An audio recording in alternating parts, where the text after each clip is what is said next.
Assalamu alaikum. Wa alaikum salam, sir. In the most holy name of Allah, who came to us, the black man and the black woman here in the hills of North America, in the divine person of Master Farad Muhammad the Great Mahdi, and the one God to whom the holy praise is due forever, the Lord of all the worlds. We forever thank him for his coming and for his raising up in our midst a divine leader, a divine teacher, and a divine guide in the personage of the most honorable Elijah Muhammad, the last and the greatest messenger of Allah. So it is in their two great names that I would like to greet you once again, my beloved black brothers and sisters in the nation of Islam's greeting words of peace in the Arabic language, which is indeed the original language of the original black man. Assalamu alaikum. Wa alaikum salam, sir. All praise is due to Allah for the most honorable Elijah Muhammad. Now, for those of you, you already know what I'm going to say. For those of you, and there should always be at least a few, who are unfamiliar with the words Assalamu alaikum, they simply mean, when they are translated from the black man's language of Arabic into the white man's language of English, peace be unto you. And if you would just look in your Bibles, those of you who are hardcore believers in the truth of the Bible. And what I mean by saying in the truth of the Bible is that the Bible is a book that is all true and all the holy word of God. If you would look in your Bibles, you would find that in Genesis 43 and 23, you find the greeting words, peace be unto you, there in Genesis. Thousands of years later, in the book of Luke, the 24th chapter and the 36th verse, you find Jesus himself using the greeting words, peace be unto you. Later on in the same book, in the chapter called St. John, 20 and 19, 20 again, but this time verse 21, you find Jesus using the greeting words two times in the book of St. John, the 20th chapter, peace be unto you. What is the significance of finding the words peace be unto you in the book of Genesis 43 and 23 once again? What is the significance of the prophet Joseph using those words to greet his brothers when they visited him in Egypt? What is the significance of thousands of years later, you see the prophet Jesus using the same greeting as the prophet Joseph, peace be unto you? What's the significance? Well, in the white man's poison book called Holy Bible, we read those words in English. English is the white man's language. Christianity is the white man's religion. The Bible is the white man's book of his false, lying, and slave-making religion called Christianity. That's right. You don't read the words of Joseph to his brothers in terms of how he greeted them. You don't read them in the black man's language that Joseph spoke. Now, I'm going to stop right there just for a second. The black man's language that the prophet Joseph spoke. Come on. When you were being raised in the church, those of you, and I hope there are at least a few, when you were raised in the church, you were never taught that the scriptures were revealed in the black man's language. You were given the scriptures and the prophets in the white man's language of English, and in your mind, you automatically assumed that the prophets spoke the white man's language. Even when you thought that the ancient people during the prophets' times spoke Hebrew or Aramaic, you thought in your mind that this was a population of ancient white people who spoke the language of Hebrew. That's right. There is no population of ancient white people that spoke the language of Hebrew. Hebrew is not a language of any white people, ancient, middle, or modern. Go ahead. Hebrew is a black man's language. Aramaic is a black man's language. Arabic, you Afrocentric pains in the you know what, is a black man's language. And they are all members of the same family called Semitic, meaning Afro-Asiatic. So the significance of the prophet Joseph speaking the black man's language is that the orientation of mind that has been imposed on you by the white man needs to be busted up. You associate everything, some of us, everything divine with white people. Talk black to me. You consider the prophets to be white people that were the gift of a white God to white people to lead non-white people. Talk back to me. The white man gave us images of the prophets. And when he gave us images of the prophets, he gave us images of himself. So when we thought of the prophet Joseph, we thought of an ancient white man. When we thought of the prophet Abraham, we thought of an ancient white man.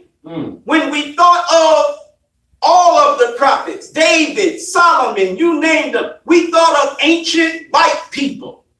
And when we thought of the people that God chose to deliver his message to, we thought of ancient white people.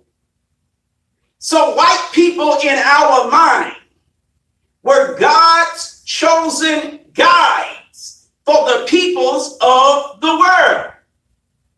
But the language that the prophets spoke, whether it was Hebrew, Aramaic, or Arabic in the case of Prophet Muhammad, peace be upon him, these are all the languages of black people. Think over that. These are the languages of black people. So as I asked you last week, why are you being taught the scriptures of the prophets by white people and in the language of white people? When white people received these prophets and these scriptures in the language of your people. Why? What happened? Are y'all all right? Yes, sir. All praise is due to Allah for the most honorable Elijah Muhammad. 3 languages, all of them black. How do you know they're all black? Because they're all Afro-Asiatic. Ain't nothing Afro or Asiatic about white folks. Come on. Talk black to me. Sir. How do you say peace be unto you if you're Joseph? Thousands of years ago speaking Hebrew. Shalom Aleichem. Tell me that don't sound like. I didn't say tell me that doesn't sound like. I'm talking Negro. Tell me that don't sound like. Assalamu alaikum. Sir. How do you say it in Aramaic? Another black language. Assalamu alaikum. You know how to say it in Arabic. Assalamu alaikum. Right. Talk black to me. I gotta keep saying talk black to me. Some of you don't like when I say talk black to me. but the white man is constantly saying, talk white to me. You don't hear it. It's unspoken. It's so insidious that as often as it is said, you never hear it. As often as it is presented, you never see it. Talk black to me. Now, the significance, again, of these prophets, even Jesus himself, speaking of black language. Wait a minute. Where did you get this blonde-haired, blue-eyed Jesus that spoke of black language? Where'd you get him from? The white man gives you a white Jesus speaking of black language. And you ask no questions. Was Jesus actually a white man? Very few people will tell you today in 2024 that Jesus was a white man. They may try to trick him up as being other than black. They'll give him some color. They'll give him some nationality or ethnicity that is non-white. But they won't admit most that he was a black man. Why did the white man give you a black Jesus in the image of a white man? Why did he want you to know Jesus was black? Why did he want you to know Hebrew was black? Why did he want you to know Aramaic was black? And for you Afrocentric pains in the neck, why does the white man use you in your damn dreadlocks and flip-flops to make Arabic seem like it's not black? Talk black to me. There's something about the blackness of the prophets and the languages they spoke and the scriptures that were revealed to them that the white man does not want you to know. And it is very, very important with respect to the context of the time that we are now living in. Y'all all right? Yes, sir. Is this too simple? No, is it too basic? No, are you looking for some nigga drama? Some of you are. You just waiting for me to go off about some crap that happened. So you definitely gonna tune in today to see what I'm gonna say in response to it. You ain't getting no nigga drama today. Not if it be the will of Allah. I'm not interested. I got a job to do. And it's to inform you of something. It is to be a helper of the most honorable Elijah Muhammad in terms of delivering a message of great importance. Everybody all right? Yes, sir. Now, if you look over to my left, you see an actual facts board. That's what we call this. The actual facts board. Right. And when you look at it, you see that it has the American flag and the flag of Islam. Right. And for those of you who don't consider it the flag of Islam, because the moon is on the right side of the star instead of the left side of the star. This all goes back to the question that I asked moments ago. What is the significance of the prophet Joseph having spoken of black language, but you receiving what he had revealed through him in a white language? Abraham, David, Solomon, Jesus, Muhammad, all speaking black languages, but you being given what they taught in white languages. Y'all all right? Yes, sir. It can all be explained by the actual facts board, including the reason the moon is on the right side of the star instead of the left. What is the significance of all of this? Well, if you look at the white man's flag, the most honorable Elijah Muhammad teaches us that the science of government and religion can be seen in the flags. Huh? You can see in the two flags the science of both government and religion. In particular, the Islamic flag. But also, you can see that science in the white man's flag. Are you listening to me? Yes, sir. All right. In the white man's flag, you have 50 stars. Is that right? Right. We're dealing with the science of government now. 50 stars. And the stars represent authority. The stars represent justice. Are you with me? You have 50 stars instead of one star because each of the 50 stars represents one of the 50 states of the United States of America. All right. So 50 stars representing 50 states, and each star represents justice. Well, one of those 50 states is the state of Georgia. Is that right? Right. Which means that the state of Georgia has a justice system. You have a Georgia Supreme Court, right? State Supreme Court, right or wrong? Right. You have all kinds of district courts, right or wrong? Right, exactly. All right. And each of these courts is supposed to be dispensing justice. Yet, ever since General James Oglethorpe established Georgia, first as a colony of England, and later on a state of the United States of America, you and I have been here and we have been denied justice.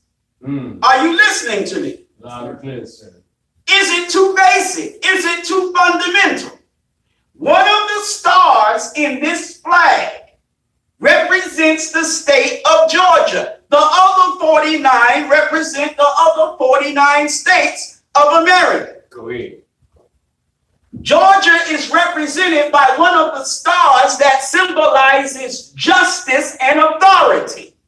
Yet, under the authority of the white man of Georgia, we have been here centuries and have never received equal justice under the law of justice of the state of Georgia. That's right. We don't have it today. Go ahead. Y'all all right? Yes, sir.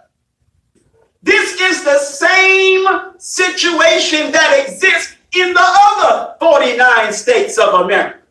No matter what state you live in, which is represented by one of these stars, you're in the same situation we're in Georgia. Go ahead. You have not received justice in whatever state you live in.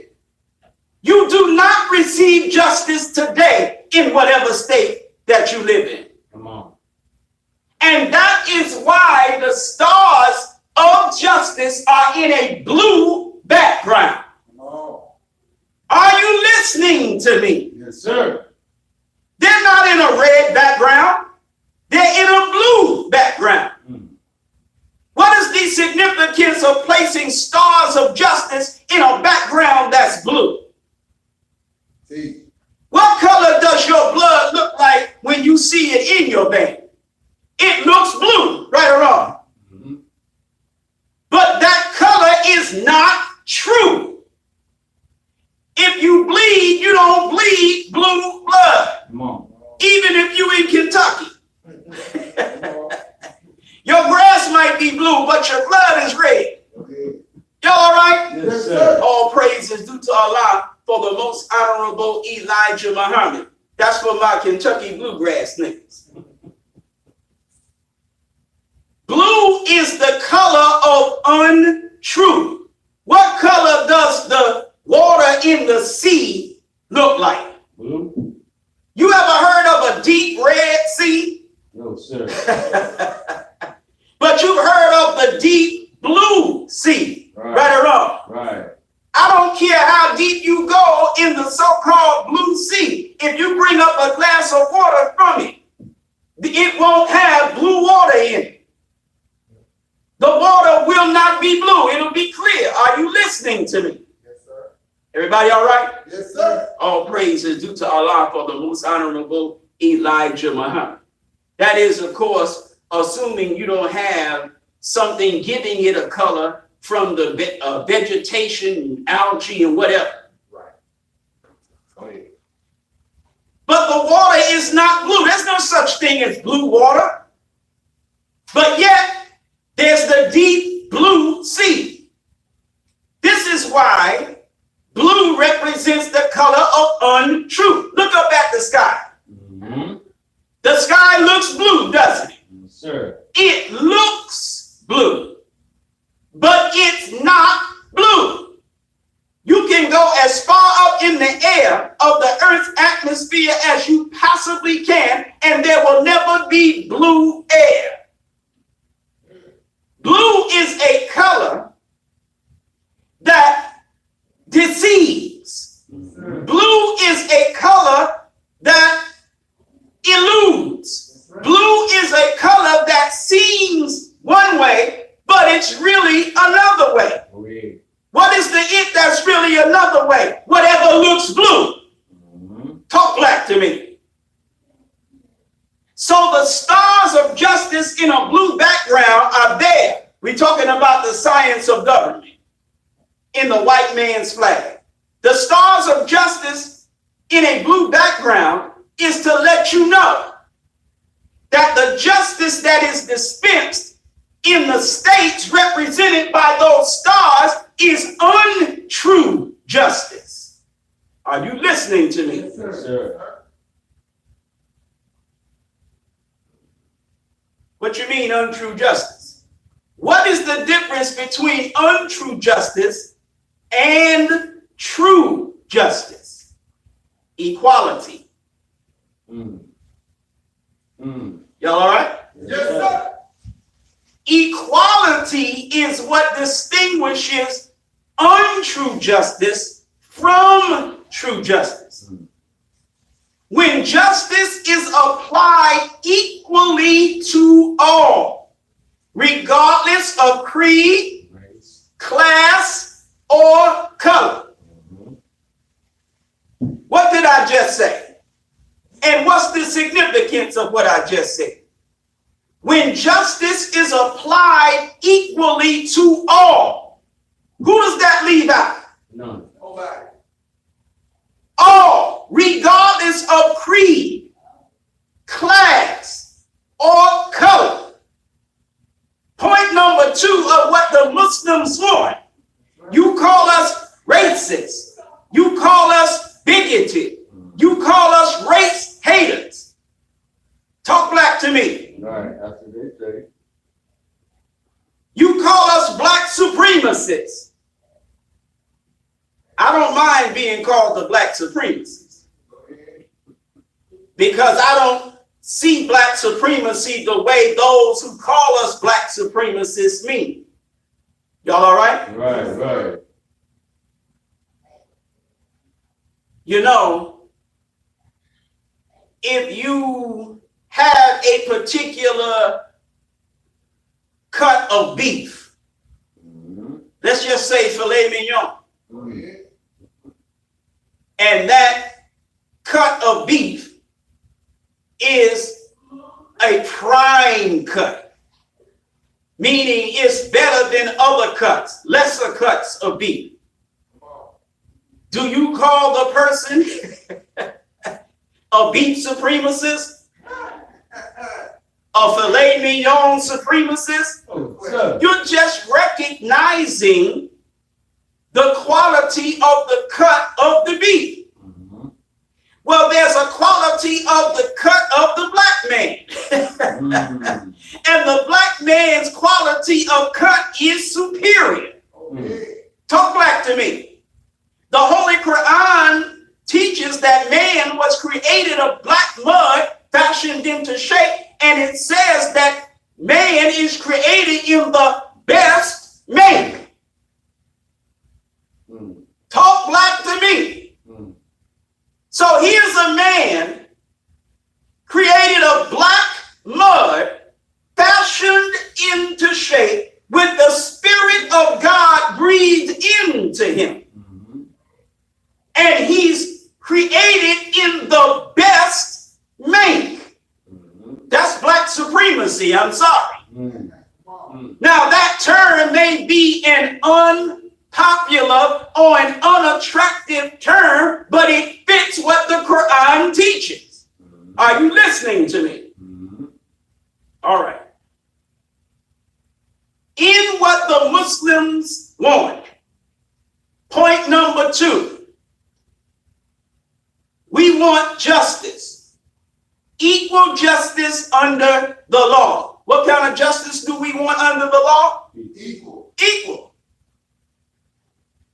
We don't want a different justice for us than there is for somebody else. Okay. We don't want one justice for white folk and one justice for black folk. Go ahead. We want equal justice with the white man under the law of the white man. Are you listening to me? But the white man does not want to give us justice equal with himself. Y'all all right? Yes, sir.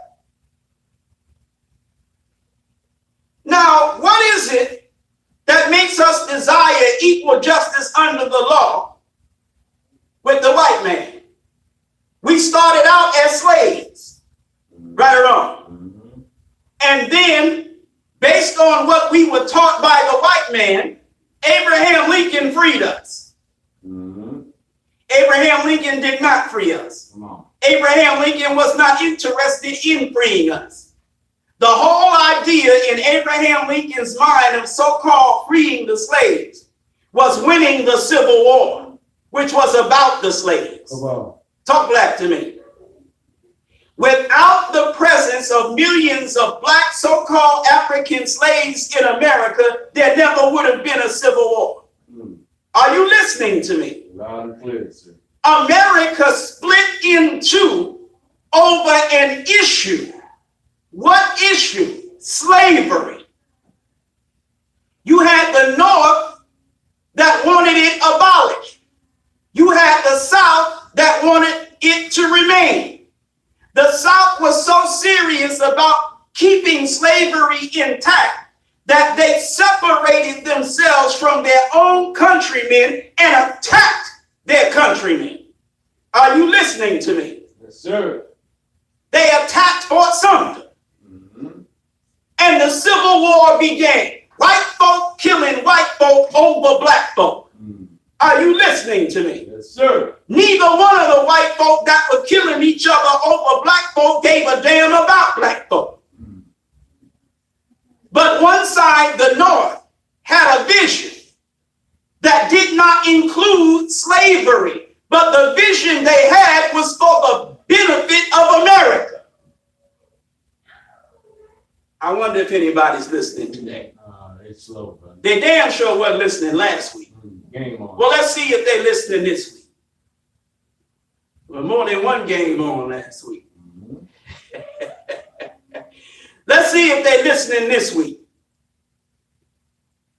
Abraham Lincoln said, to prove my present point, if I could preserve the Union, meaning keep America together, not the Confederate States of America and the United States of America, but just one United States of America. He said, if I could keep America, one, keep or preserve the Union without ending slavery, I would do so. How many people heard what I just said? Abraham Lincoln said, if he could preserve the Union without ending slavery, he would do that. Meaning America would remain one, slavery would remain done. And Abraham Lincoln was okay with that. Okay. And to show how okay he was, he only declared the emancipation of the slaves that he had no authority to free. Mm. Mm. Huh? Mm. Okay, let me give you an example. Mm. Brother Javon has Brother Gerard in slavery. Mm-hmm. Brother Shaheed has Minister Alonzo in slavery. Mm-hmm. Brother Shaheed is loyal to me,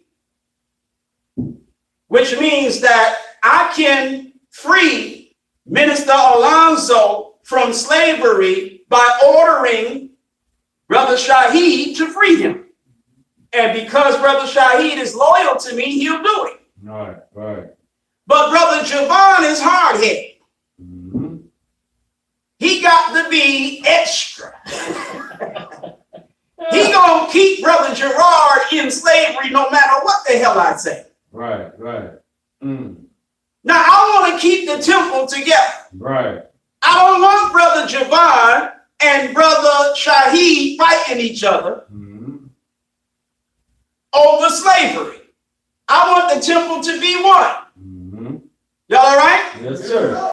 So I make the statement, and the reason I'm making the statement is because I'm sending a message to Brother Javon, hoping that the message will cause him to stop being willing to fight me by fighting Brother Shaheed. Right, right. Mm. So I say, and the message is not for Brother Shaheed, it's for Brother Javon. Right, right. I say the words, if I could keep the temple together without ending slavery, I would. Mm. I'm hoping Brother Javon is going to look at me as someone Say, yeah. who doesn't want to take his slave from him, Mm. but I feel like my hands are tied. Mm. I want Brother Javon to have some sympathy for me and the decision that I made. Mm-hmm. Y'all all right? Yes, sir. Mm. Then I say, if in order to preserve the union, I have to end slavery, I will do that. Mm-hmm. I'm making the point to Brother Shaheed and Brother Javon that when it comes to freeing Brother Gerard, my only concern is keeping the temple together. All right. I don't want the temple to split up and fight. Mm. I don't give a damn about Brother Gerard. All right. Come on. I don't give a damn about Minister Alonzo. Come on. I give a damn about the temple. Yes, sir. So if I got to free Brother Gerard to keep the temple, Brother Gerard been to be free. Yes, sir. Come on. If I can leave Brother Gerard in chains and keep the temple, he about to stay in some chains. Mm. Y'all all right? Yes, sir. Mm-hmm. It's all what's best for the temple in my mind. Yes, sir. All right. So this is what I do to prove what I say. Go ahead. I declare or proclaim Proclamation. the emancipation of Brother Gerard. Come on. Anybody following me? Come on. I proclaim Mm. proclamation Right. the emancipation Right. of Brother Gerard. Yes, sir. Why? It's a war measure. Hmm. There's nothing constitutional about me proclaiming that Brother Gerard is no longer the property of Brother Javon. Go ahead. That we have a constitution That's right. that guarantees the protection of Brother Javon's property. Mm. I can't make a proclamation that Brother Javon's horses are no longer his. Come on. That's right. It's unconstitutional. Go ahead. I can't make a proclamation that Brother Javon's wagons, Brother Javon's carriages are no longer his. Right. It's not constitutional. Come on. I can't make a proclamation that Brother Javon's cows are no longer his. It's unconstitutional. Yes, sir. Respect for and protection for individual property is part of the Constitution. Yes, sir. Teach. It's a war measure that I'm issuing. Teach. Meaning, after the war is over, Brother Gerard constitutionally must remain Brother Javon's property. Come on. Are you listening to me? Yes, sir. Teach. So I proclaim as a war measure the emancipation of Brother Gerard, so that Brother Javon will no longer be able to benefit from having Brother Gerard as his slave in terms of fighting me Right. Come for on. independence. Come on. I'm taking Brother Gerard away from Brother Javon because by doing so, it makes it harder for Brother Javon to fight me. Are you listening to me? Yes, sir. Go ahead. And as long as I had not proclaimed the emancipation of the slaves, the South was kicking my behind. Come on. The South was giving the North that business, and the North couldn't do a damn thing about it. But once the Emancipation Proclamation came through, it caused enough problems in the South's war effort that the North was able to gain the advantage. Talk back to me. Now, the point that I'm making, for anybody intelligent enough to follow me and let me make it, the point that I'm making is I never proclaimed the freedom of Minister Alonzo. Go ahead. Minister Alonzo is still a slave of Brother Shaheed. Yes, sir. I only proclaimed Brother Gerard to be free of Brother Javon. But Brother Javon don't give a damn what I proclaim. Come on. If I really wanted slavery to end, period, if slavery was the issue, I would have proclaimed the freedom of Brother Gerard and Minister Alonzo. Right. Come on. And Minister Alonzo would have been free, and I'd have had to fight Brother Javon to free Brother Gerard. Come But on. I only proclaimed Brother Gerard to be emancipated. Right. Right. But Brother Javon said, go blank yourself. Right. Go ahead. Brother Gerard threw them middle fingers up in the air. Right. And that's how we ended up in a war. Brother Javon tossed the middle fingers up in the air, waved them like he just don't care. Talk black to me. Teach. So I was like, oh, it's like that? So I went in the closet and grabbed that garbage bag and peeled the garbage bag down and took out that 12. Come on. Come on. And I went after Brother Javon. Go ahead. Brother Javon already had his 12 out. I was like, let's get it. So we got it. Come on. Y'all all right? Yes, sir. All praises due to Allah for the most honorable Elijah Muhammad. So after I proclaimed the emancipation of Brother Gerard, nothing changed in his life or Minister Alonzo's life. He still remained a slave to Brother Javon because Brother Javon was like, middle fingers, nigga. Right.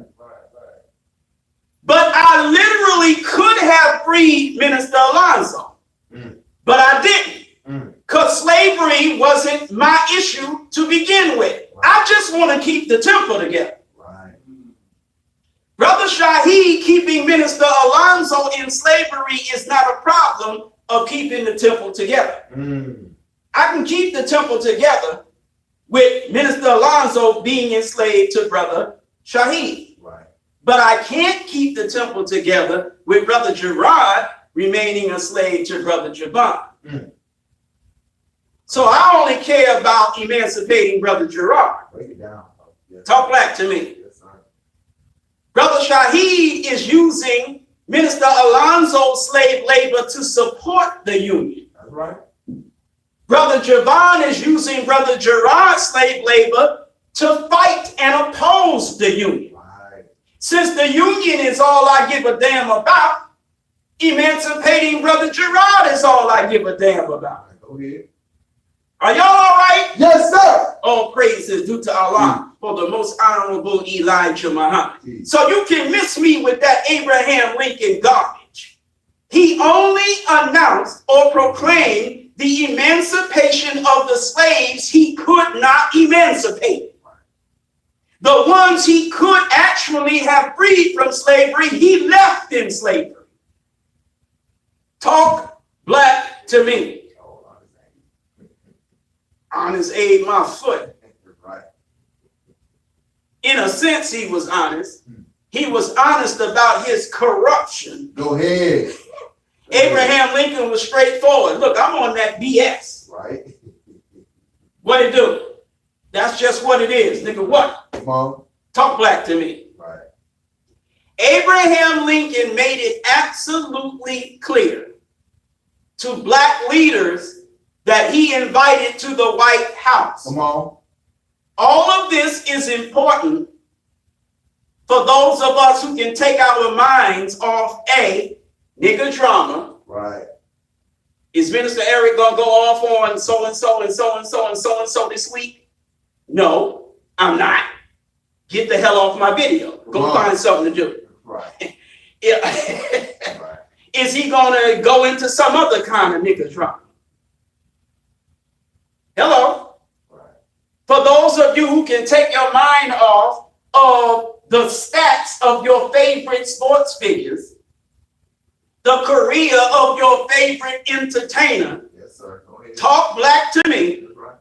You have enough intelligence to realize that though this is not all that exciting, that this is worth listening to and learning from. For those few of you, Come on.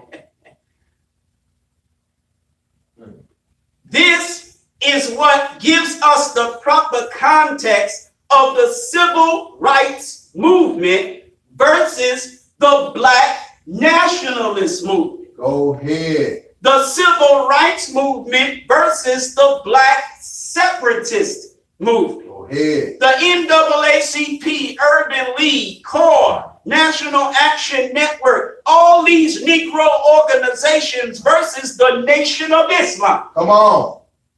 Talk black to me. That's right. Why? Abraham Lincoln said to these black leaders, Abraham Lincoln called the Al Sharpton of his day. Come on.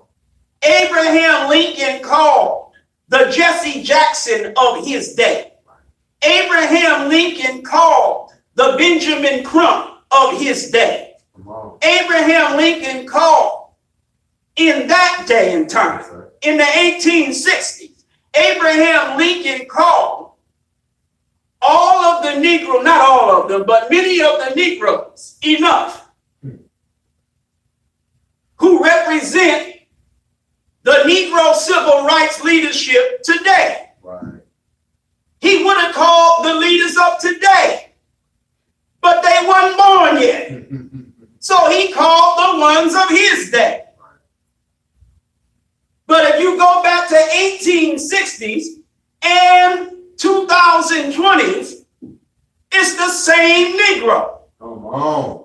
The same old tired, worn out punk and sucker program. Come on.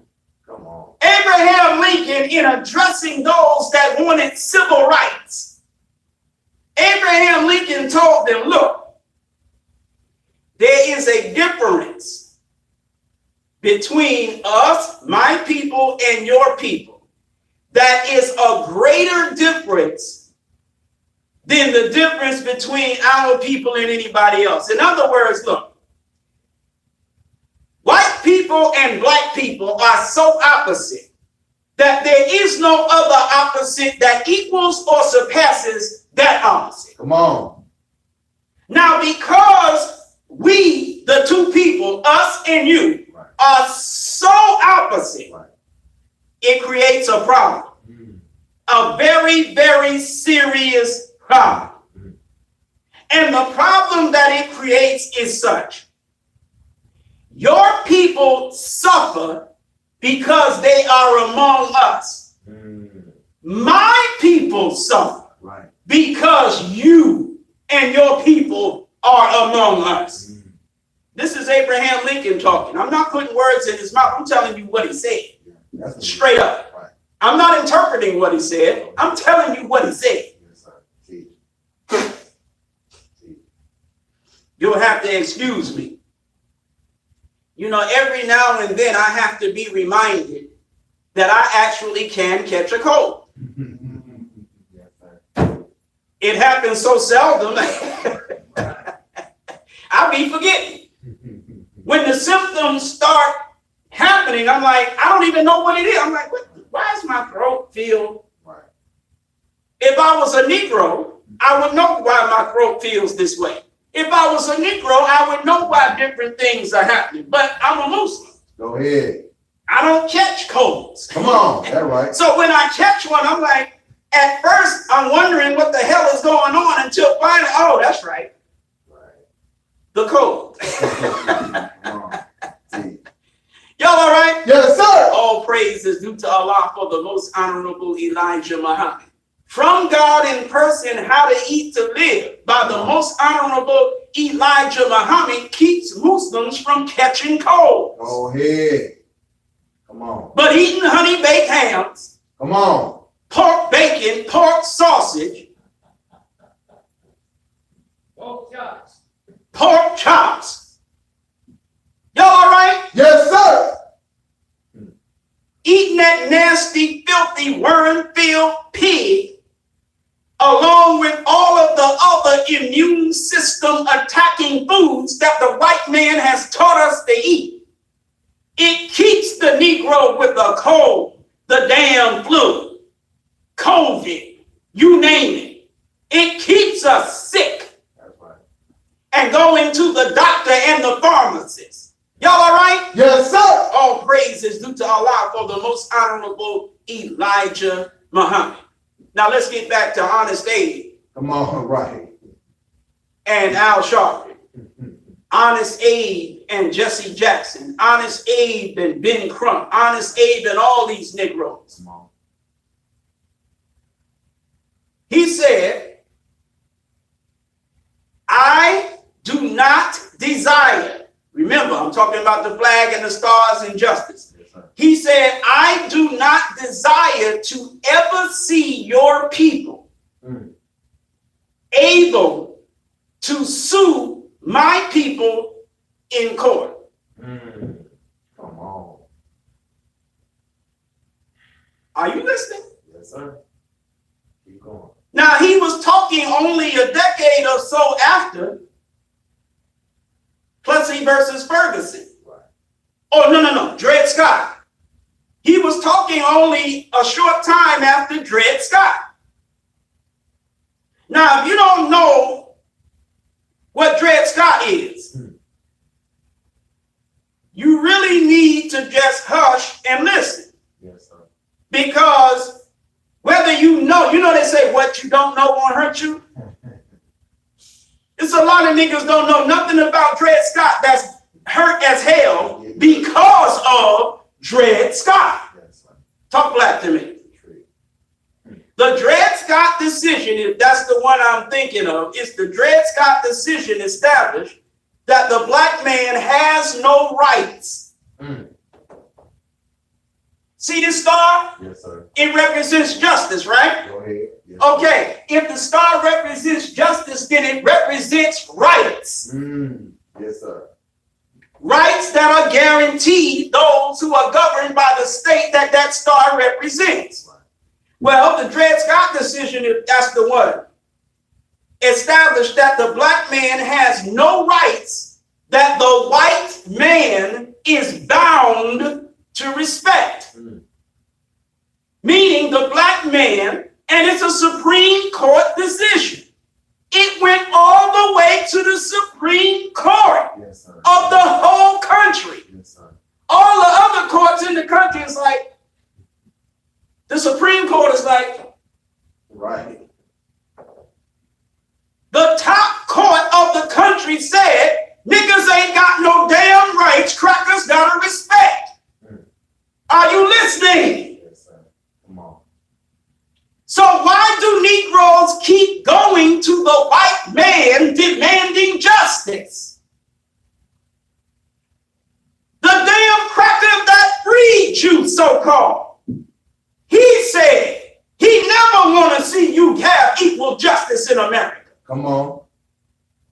He said he never wanted to see you able to hold political positions. He never wanted to see you, and he named a number of things that the civil rights movement is all about fighting for. Abraham Lincoln, the man that is credited with ending slavery, said to those Negroes who were fighting for civil rights, I never want to see you niggas with no civil rights in America. And he explained why. We're too opposite. Yes, sir. We can't get together and be one happy family. We too damn opposite. Come on. It's like taking ants from a black ant hill and ants from a red ant hill and trying to integrate them. Go Go ahead. ahead. Black ants and red ants can't get along. Come on. They're too opposite. Yes, sir. Are you listening to me? Yes, sir. Thank Abraham Lincoln was trying to let civil rights niggas know. No. This ain't never gonna work. We're just too opposite. I don't want to see you have the things that you demand of my government. I never want to see it. This is the same man who issued the Emancipation Proclamation. you. Yes, sir. Go ahead. And what many of us don't know is the whole reason he issued it was to stop a bill that had passed by Congress that actually would have freed the slaves, the Confiscation Act. Y'all all right? Yes, sir. All praise is due to Allah for the most honorable Elijah Muhammad. The Emancipation Proclamation stalled the implementation of the Confiscation Act. If it were not for the Confiscation Act, Abraham Lincoln would never have issued the Emancipation Proclamation. Is everybody listening? Yes, sir. Keep going. Now, there's a book, the author of which I believe is Mr. LeGrand Clay. And the name of the book is Forced into Glory, Abraham Lincoln's White Dream. It's about 600 or so pages, and it explains everything that I'm going through right now. Go ahead. Y'all all right? Yes, sir. All right. Excellent book. Get it if you don't have it, read it. Learn something. Those of us who don't already know. Okay. So, Abraham Lincoln said, as long as, now remember, he's talking to black leaders. Right. Right. And he's saying to black leaders, this is why I want this, and I'm going to leave the this blank right now. This is why I want this to be the solution to the problem between blacks and whites. He's explaining to them. Right. He's telling them that their solution of civil rights, he doesn't want that. Gotcha. Why he doesn't want it? Why he knows it will never work. Yes, sir. Okay. So he says to them, as long as we remain living in America together, black and white, there will always, Come on. there will always be the position of the inferior and the superior. Now, as he was talking to them, there was the position of the inferior and the superior, represented by the stars being in a blue background. Untrue justice. What's untrue justice? Unequal justice. Yes, sir. Go ahead. Two sets of justice for two sets of people. Go ahead. The Quran talks about this, Sunni Muslim, in chapter 28, the narrative. How Pharaoh separated the land into two parties of people, Come on. making one party inferior and keeping the other party superior. The problem with you Sunnis is you don't realize that that's not talking about ancient Egypt, Come on. That's right. but that is a prophetic picture of modern America. Teach. Teach. Come on. That's your problem. Some of you are intelligent and researched enough to know that narrative never existed thousands of years ago. But to admit that that narrative fits the black man and the white man of America is to admit the nation of Islam is right and y'all are wrong. Come on. Oh, they don't want to do Talk black to me. Mm. So you steadfastly represent chapter 28 as talking about past history when you know damn well that never happened. Come on. Y'all all right? Yes, sir. Abraham Lincoln, after saying, look, the status quo that exists now, one people in the position of inferior, my people in the position of superior. As long as we stay together, it's always going to be like that. Now, why was he telling them, look, your hope that it won't be like that one day Right. is non-realistic. I'm telling you right now, it's always going to be like that all days. Right. Why? He wanted the civil rights leaders to stop pushing the civil rights agenda. He wanted another agenda. He had another agenda in mind. Come on. Everybody listening? Yes, sir. Keep going. But when you telling Negroes, you can't be one big happy family with white folks, What are they going to do? you might as well be talking to a brick wall, because an ignorant, hog-eating Christian nigger, all they want is to be hugged up playing grab eights with the goddamn white man. Right. Y'all all right? Yes, sir. Your hope to be one with white people is so strong that there's no amount of reality that can reach your blonde head. Come on. I don't know what's in the dye Yeah. that you use to blind your head, Right. but whatever it is, it makes you such a jackass, you can't accept reality. Right. Talk black to me. Right. All right. You know I gotta piss some folk off. Come on. Keep Yeah. going. All right. He said, and I, as much as any white man. What white man does that not include? If I am Abraham Lincoln and I say, look, I as much as any white man, am I leaving any white man out? No, sir. Okay, if I'm not leaving any white man out, am I leaving the Ku Klux Klan out? Yes, sir. No, sir. Damn right. When I say I as much as any white man, I'm also saying I as much as the Ku Klux Klan Yes, sir. That's right. want the superior position assigned to white people. Are you listening to me? This is the man who proclaimed the emancipation of the slaves, Right. talking to the leadership of the non-slaves, the free population of blacks, telling them straight up what he wants and how he sees things. Are you listening to me? Right. Telling you niggas right now, blacks ain't never gonna be equal to whites in America. Come on. Huh. It'll never happen. And even I, Right. Lincoln, Right. don't want it to ever happen. Therefore, this is what I propose to you. Separation. Lead your people into the concept of separation and independence as your own nation. Are you listening to me?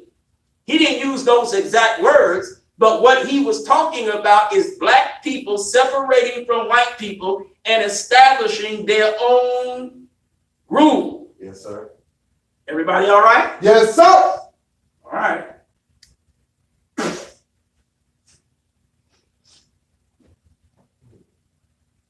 Now I'm stopping, not because I had to do the nose thing. I'm stopping because I would really like for you, no matter how you feel about this lecture I'm giving you right now, I would really like for you to let that soak in. Abraham Lincoln, the man that has a monument to him. Right. Abraham Lincoln wanted the same thing that the Nation of Islam wants. Come on. Separation of the black nation in the wilderness of North America on some of this good earth we can call our own. Come on. Now, what's the significance of that? Right. Prior to Lincoln, you were chattel slaves. You only got freed from chattel slavery because of Abraham Lincoln. But even Abraham Lincoln, the man who caused the chains and the shackles to be busted off of you, made it crystal clear he did not want to live with you. Y'all all right? Yes, sir. He wanted you to pack his bags because you didn't have none Come on. when a nigga had a bag. Come on. He wanted you to pack his bags and get the hell out. But here we are in 2024, and you still saying, little pigs, let me in. Come on. And the white man is still saying to niggas, not by the hairs of my chinny chin chin. And y'all are saying, well, then we'll huff, we'll puff, and blow your house down. Well, what do we mean when we say that? No justice, no peace. Right. Black Lives Matter. You huffing and puffing, threatening the white man that you're going to blow his house down. Y'all all right? Yes, sir. All praise is due to Allah for the most honorable Elijah Muhammad. Brother and sister, this is silly. It's just plain silly. Stop it already. So Abraham Lincoln proposed separation of the black people in America on some of this good earth that they could call their own. Oh, yeah. He even went as far as to have at least 100,000, if I remember the figure correctly. Maybe I don't, but I might be confusing him with James Monroe. Okay. But he even went as far as to have Congress appropriate money to start settling black people somewhere else. Oh, yes. Go ahead. He brought about the establishment of the settlement or resettlement of blacks in Panama. Talk black to me. He had a number of ideas as to where to ship us off to. Right. He actually tried to make it work in one of the places, and I believe it was Panama. But the settlement was a failure. It didn't receive the type of support that it needed to receive in order for it to be a success. Are you listening to me? Not only that, but you can't take a bunch of deadhead niggas and send them nowhere and expect them to be successful. Right. The black man has to first be re-educated. Yes, sir. The black man has to first be retrained. Yes, sir. Talk black to me. The black man has to be restored to himself and rejoined to his own kind. Y'all all right? Yes, sir. You don't take a black man that you struck a blow to the head and rendered dead and tell him, all right, go ahead, go for yourself. Come on. He hates himself. Right. He loves white people. He doesn't have his God anymore. He worships your God. He doesn't practice his religion anymore. He believes in your religion. He doesn't have a culture of his own anymore. He has your culture, your language, your folkways, your mores, your norms. He's black in skin, but he knows nothing about how to be a black man in the skin he's in. Yes, sir. Talk black to me. You can't just send him somewhere and expect him to be successful. He's got to be restored to who he once was. And it is only Islam, as taught by the most honorable Elijah Muhammad, not Prophet Muhammad. Islam taught from the mouth of Elijah. Only Islam from the mouth of Elijah will restore the black man to the man he once was. All praise is due to Allah for the most honorable Elijah Muhammad. Abraham Lincoln didn't know this. Elijah wasn't born then. Come on. Talk black to me. Abraham Lincoln had a Bible that talked about Elijah being born, but he didn't understand the book. Are you listening to me? Yes, sir. All right. So Abraham Lincoln made this proposal to the black leaders.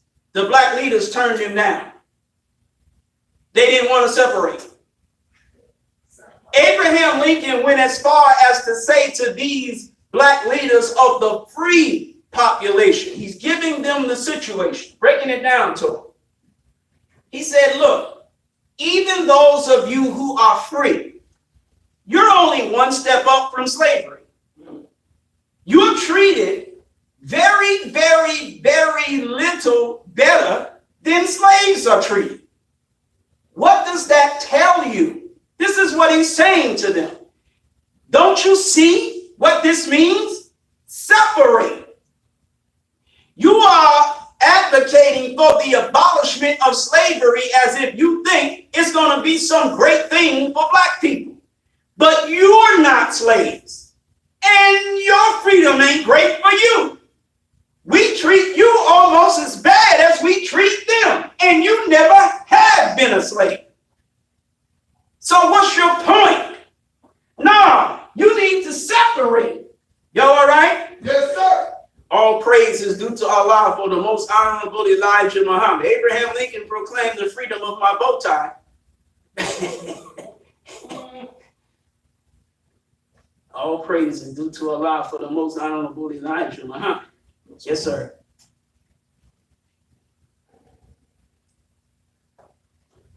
So he's telling them, listen, you need to separate. Give up hope in being equal with us because that's never going to happen. They don't want to listen. They want to be equal with white folks. They just like some of you today.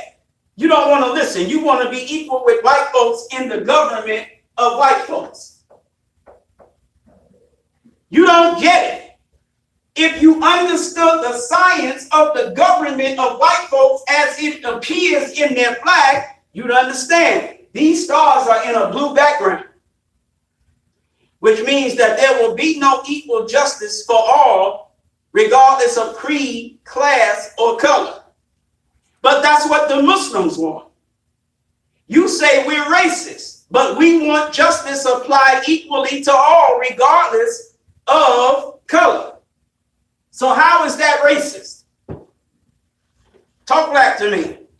You know that that's one of the things that the Muslims want. So why do you act like we want one justice for black people and another justice for white people?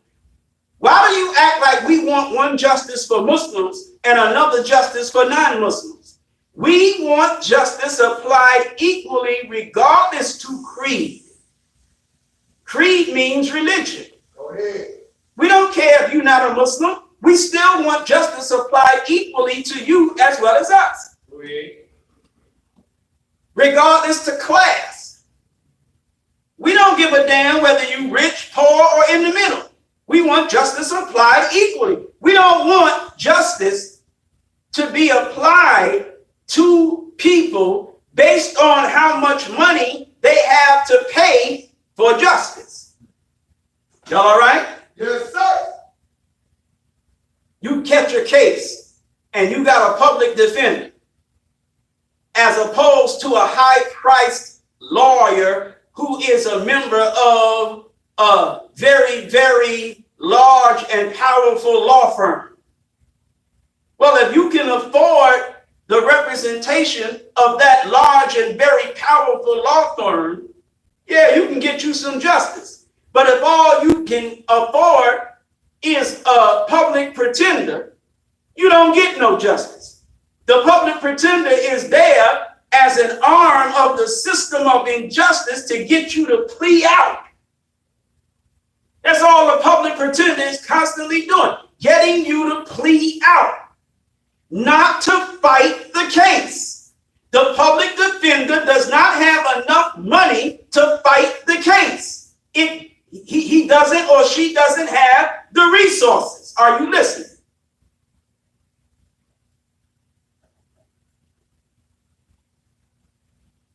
So in Michelle Alexander's book, The New Jim Crow, Come on. she explains how the system works.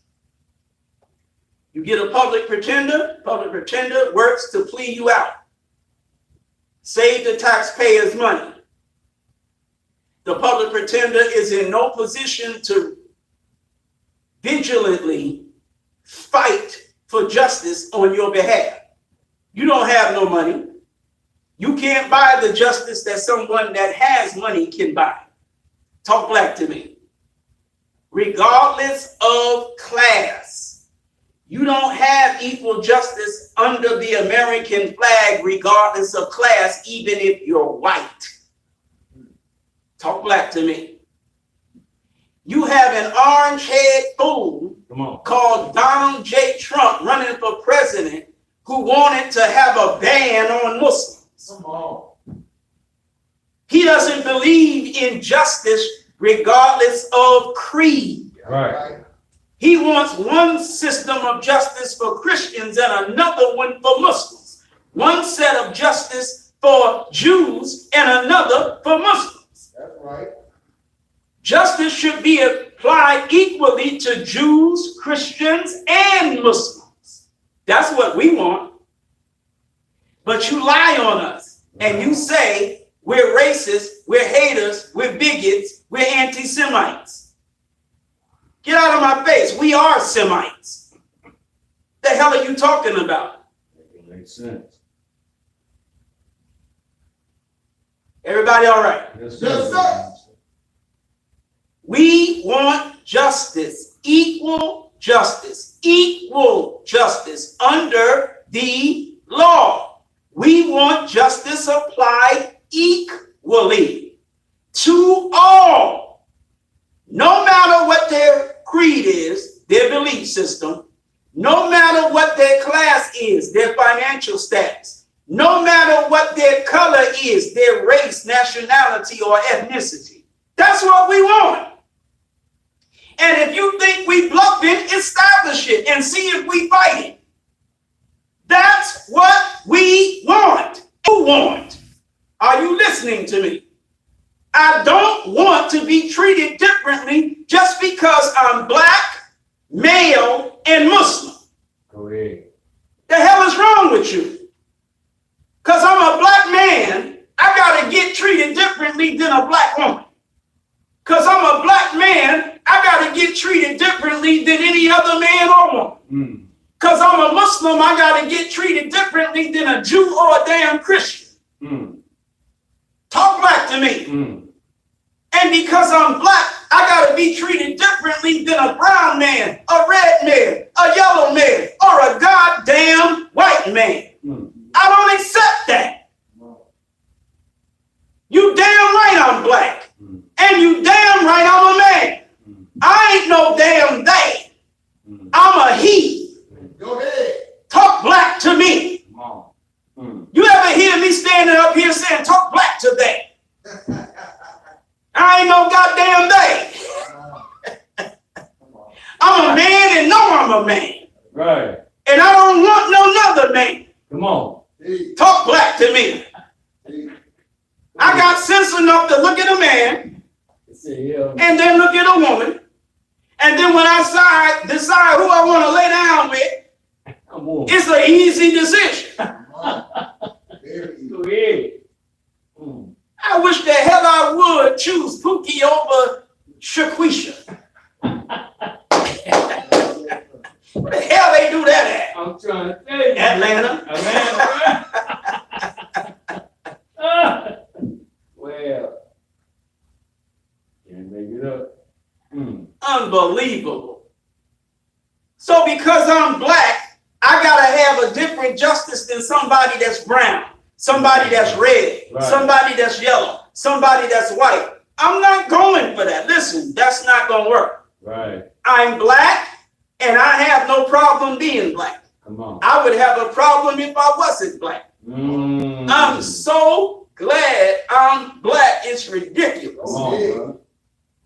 I'm a man. You don't like it. And I don't want to be nothing but no man. That don't mean I hate women. Come on. But if I had the choice to be a man or woman, I'm choosing a man every day of the week. Right, right. Y'all all right? Yes, sir. And I'm a Muslim.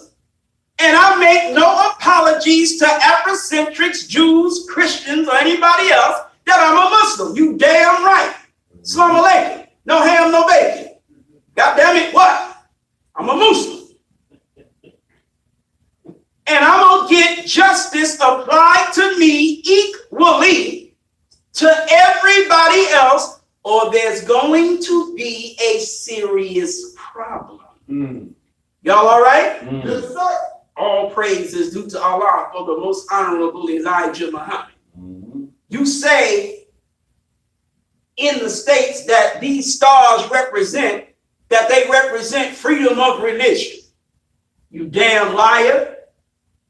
Freedom of speech. You damn liars. Talk black to me.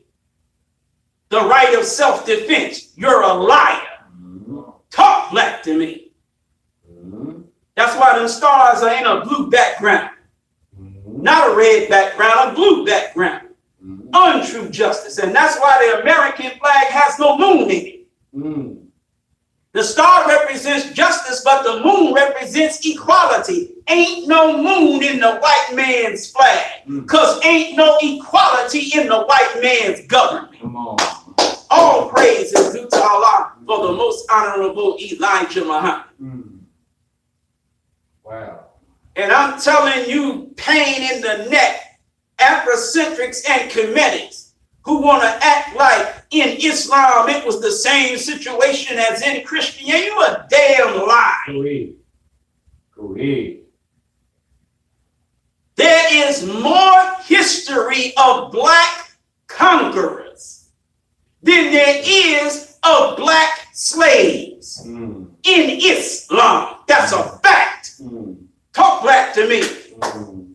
Real. Ain't no damn Arabs created the turning point in European history Mm. that brought them out of the Middle Ages, the Dark Ages, into the Renaissance. Come on. These were black African Muslims that made that happen. Go ahead.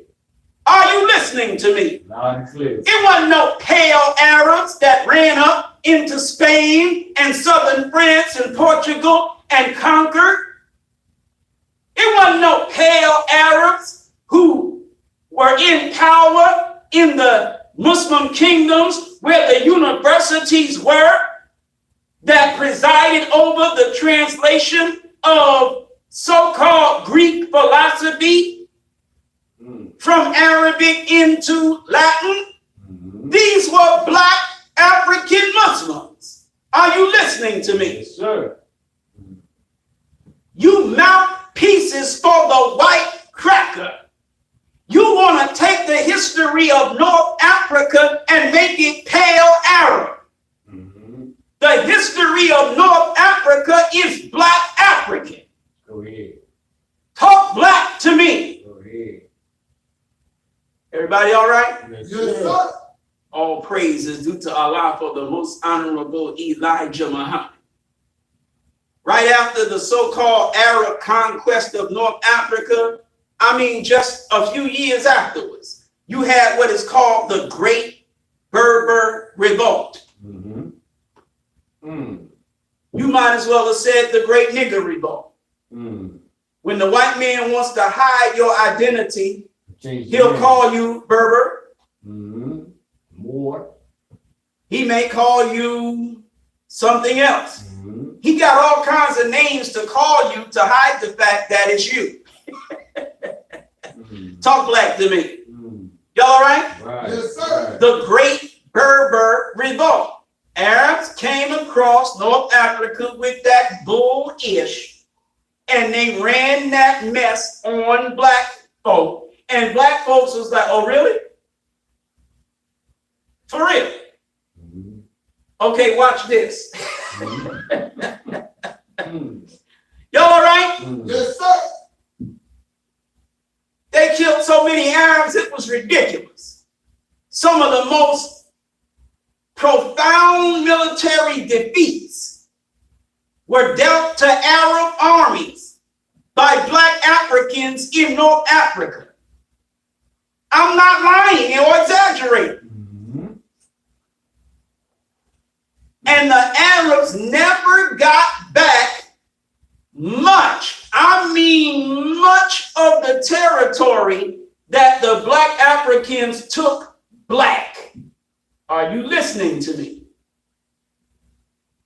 Not to mention that the territories that they were able to hold on to were largely made possible for them to hold on to because of the agreements, because of the linking up with the black Africans in those territories.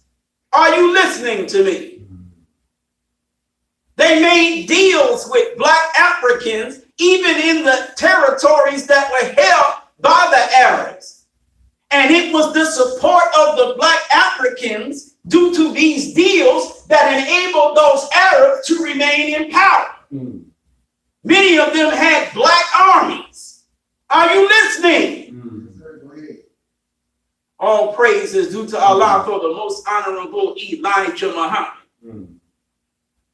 2.7 Arabs gonna march into North Africa. It's 50 niggas. Mm. And they must have been Bruce Lee 3.0 or something. They just whooped up on all them Africans and took over their neighborhood. Man, you're stupid, man. Come on, man. Right. When you're that few Arabs among that many Africans, the only way you can remain in power is to make deals with Africans. Mm-hmm. And that's what they did. Talk black to me. Mm. There is so little work that has been done to Africanize the history of North Africa and the Sahara, because we've been made to believe that everything north of the Sahara Desert, and when I say north of the Sahara Desert, I mean north of the southern boundary of the Sahara Desert. Meaning everything in the Sahara, everything above the Sahara, that's not African history. Mm. So the concept of sub-Saharan Africa is something that was invented in the 1800s. Mm. Anybody listening to me this afternoon? Mm. There was never anything called sub-Saharan Africa. There was never a concept of sub-Saharan Africa or Black Africa versus Saharan Africa and North Africa until the 1800s. I promise you I'm not lying. Mm. Africa was just Africa. Mm. It was all black. Mm. Talk black to me. I don't mean there were no whites. I simply mean Africa was black. Right. Mm. Plenty of white in it, but it was black. Predominantly. Right. Plenty of Arab in it, but it was black. Mm-hmm. Y'all all right? Yes, sir. Mm. All praise is due to Allah for the most honorable Elijah Muhammad. I'm making a point. it was black African Muslims in the Sahara and north of the Sahara who established various Moorish kingdoms and empires. And it was the Moors that lifted Europe up out of the Dark Ages into the Renaissance. Right. Are you listening to me? Yes, sir. Yeah, Arabic numerals revolutionized mathematics for Europeans, but it was black African Muslims that transmitted those Arabic numerals. Talk black to me.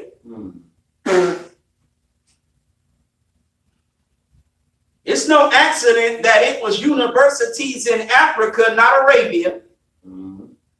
Universities in Africa, not Iraq, not Iran, not Lebanon, not Syria, or any of these other Middle Eastern countries. It was universities that were in Africa that made the difference between a dark Europe and a Renaissance Europe. And that's why the white man whitewashes the history of those areas of Africa where these universities existed. You don't want to give Africans the credit for the Caroline. You don't want to give Africans the credit for that. You don't want to give Africans the credit of the great university system of Fez, Morocco. But it's Fez what?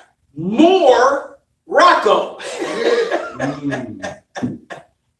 Talk black to me. It's Fez, more black Rocco. Y'all all right? Yes, sir. But the white man and his Afrocentric mouthpieces, parakeets, want to take Fez, Morocco and de-Africanize its history. If it were not for black African Muslims, there never would have been a Fez, Morocco. That's a fact. Y'all all right? Yes, sir. Yes, But sir. this is what the white man does. If he can just find one Arab in the mix, he'll Arabize the whole history of all those Africans that one Arab is just mixed in with. Y'all listening to me? Trigonometry. So some Arab who was beefing with other Arabs, and because the beef got serious enough, he had to jet. He had to get on them skates and roll. Come on. So he rolls to Morocco. Are you listening to me? And he hooks up with Berbers in Morocco, Berbers, Africans. Marries one of their women. You hear me?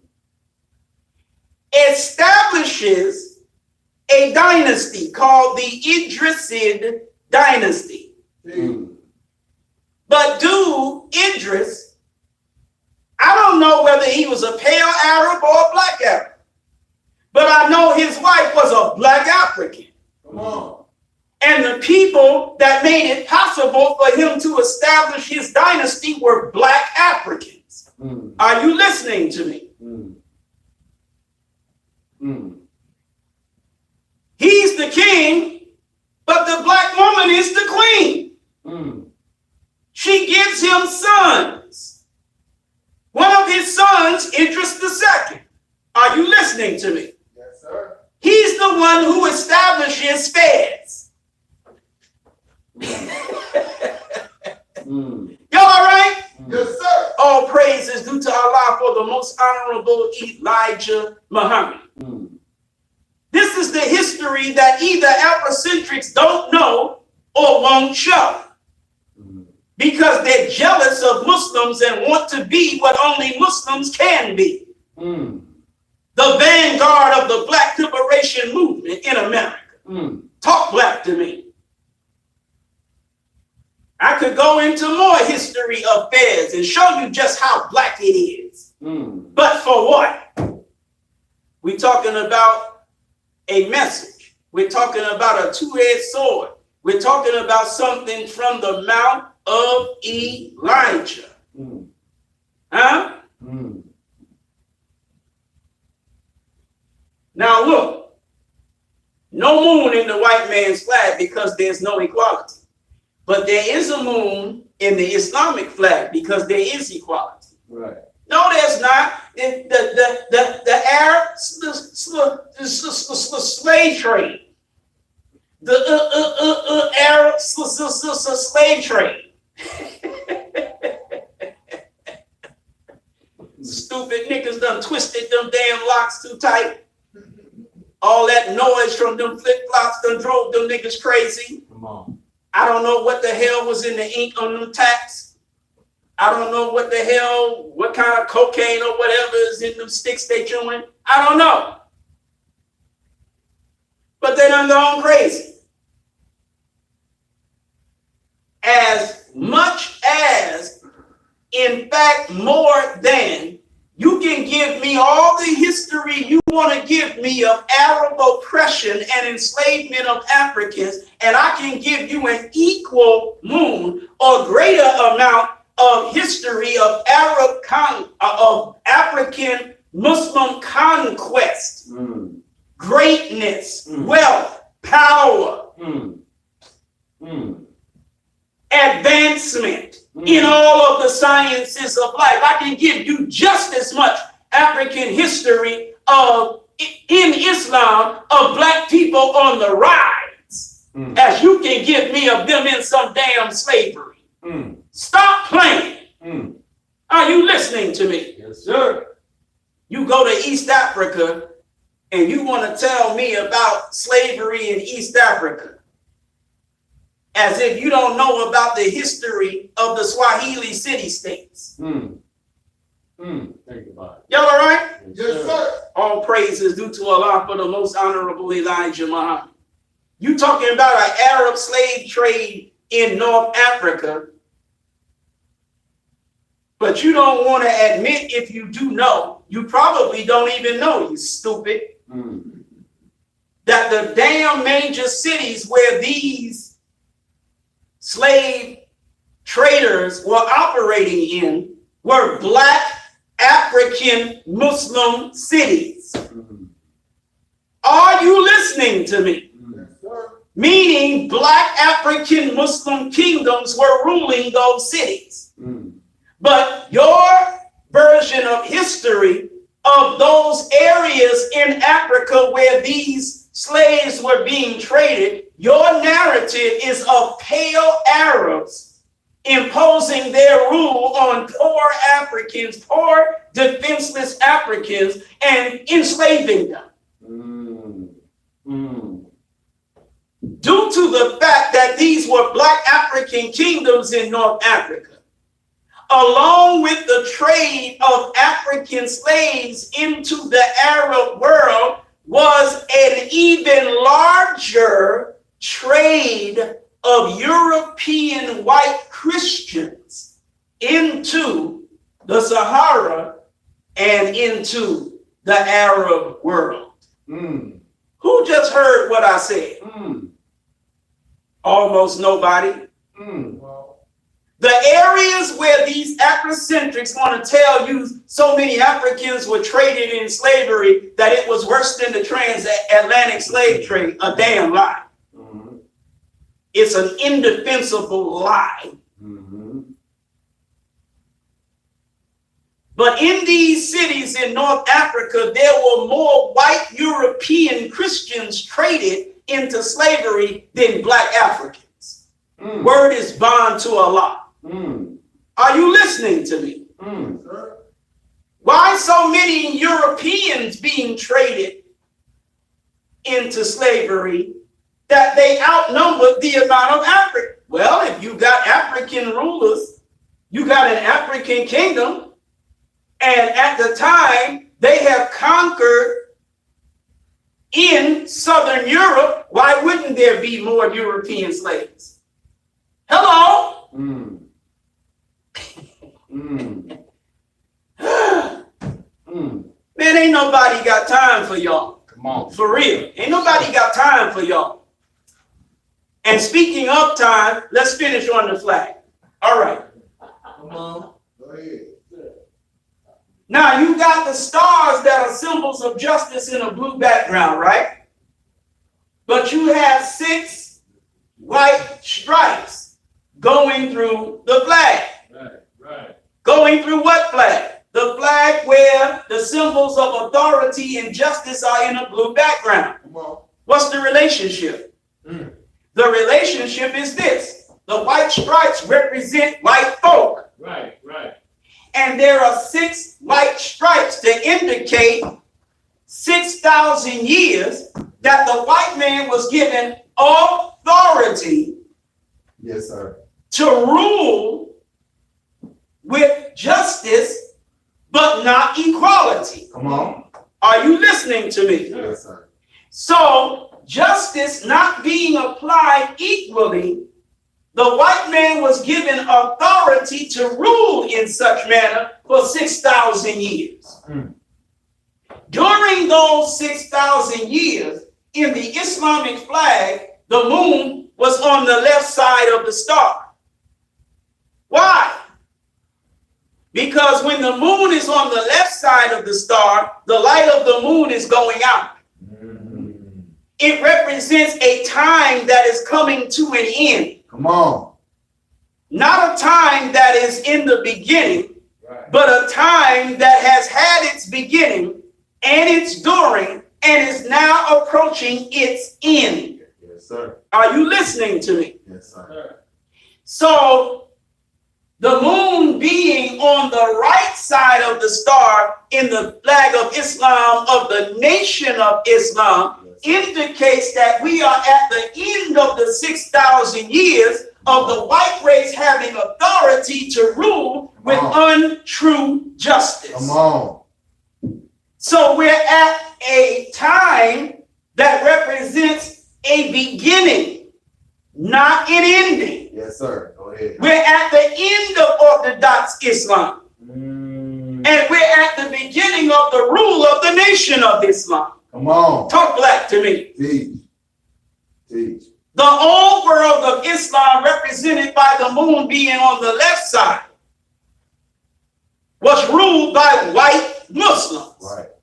But the new world of Islam, with the moon on the right side, will be ruled by black Muslims only. That's what we're taught from the mouth of Elijah. Come on. Go ahead. We ain't taught from the mouth of Elijah to bow down and submit to no Arabs. We're taught from the mouth of Elijah that we're going to be the rulers of Islam throughout eternity. Yes, sir. Are you listening to me? Teach.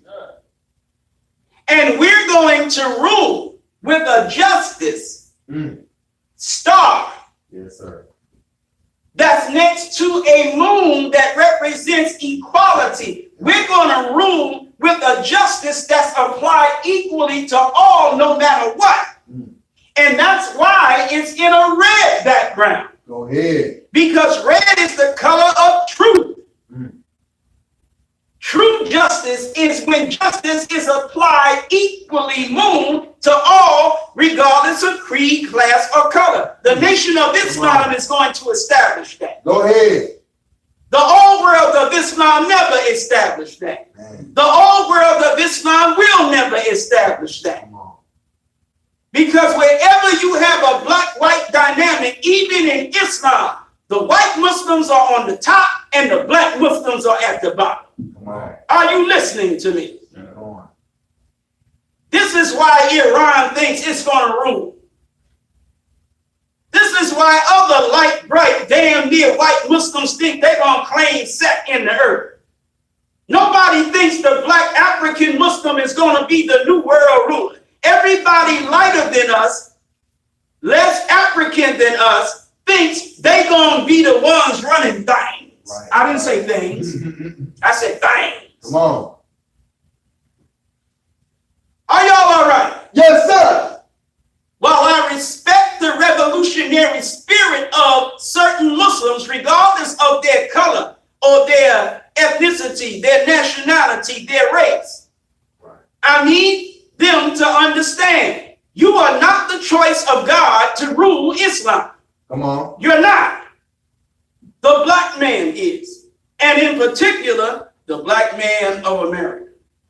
Y'all all right? Yes, sir. All right. So the moon in our flag next to the star is in a red background. Come on.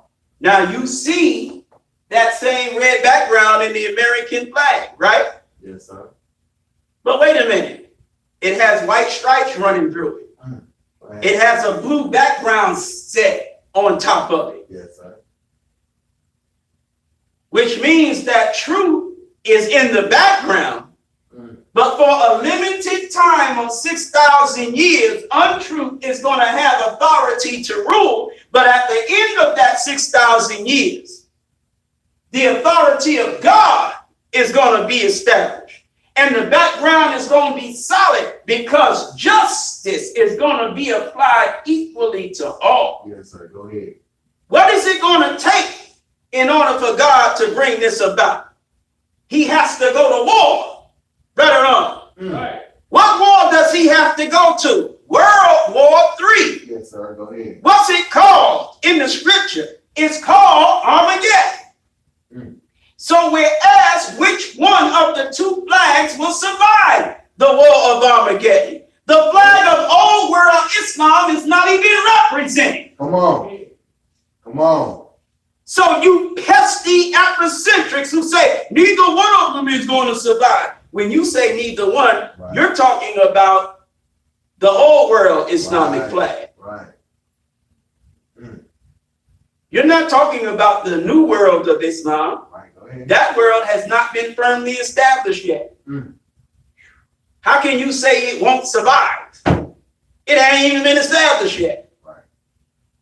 In your mind, you are saying that the Islam that has been ruled by white Muslims won't survive either. And you're right.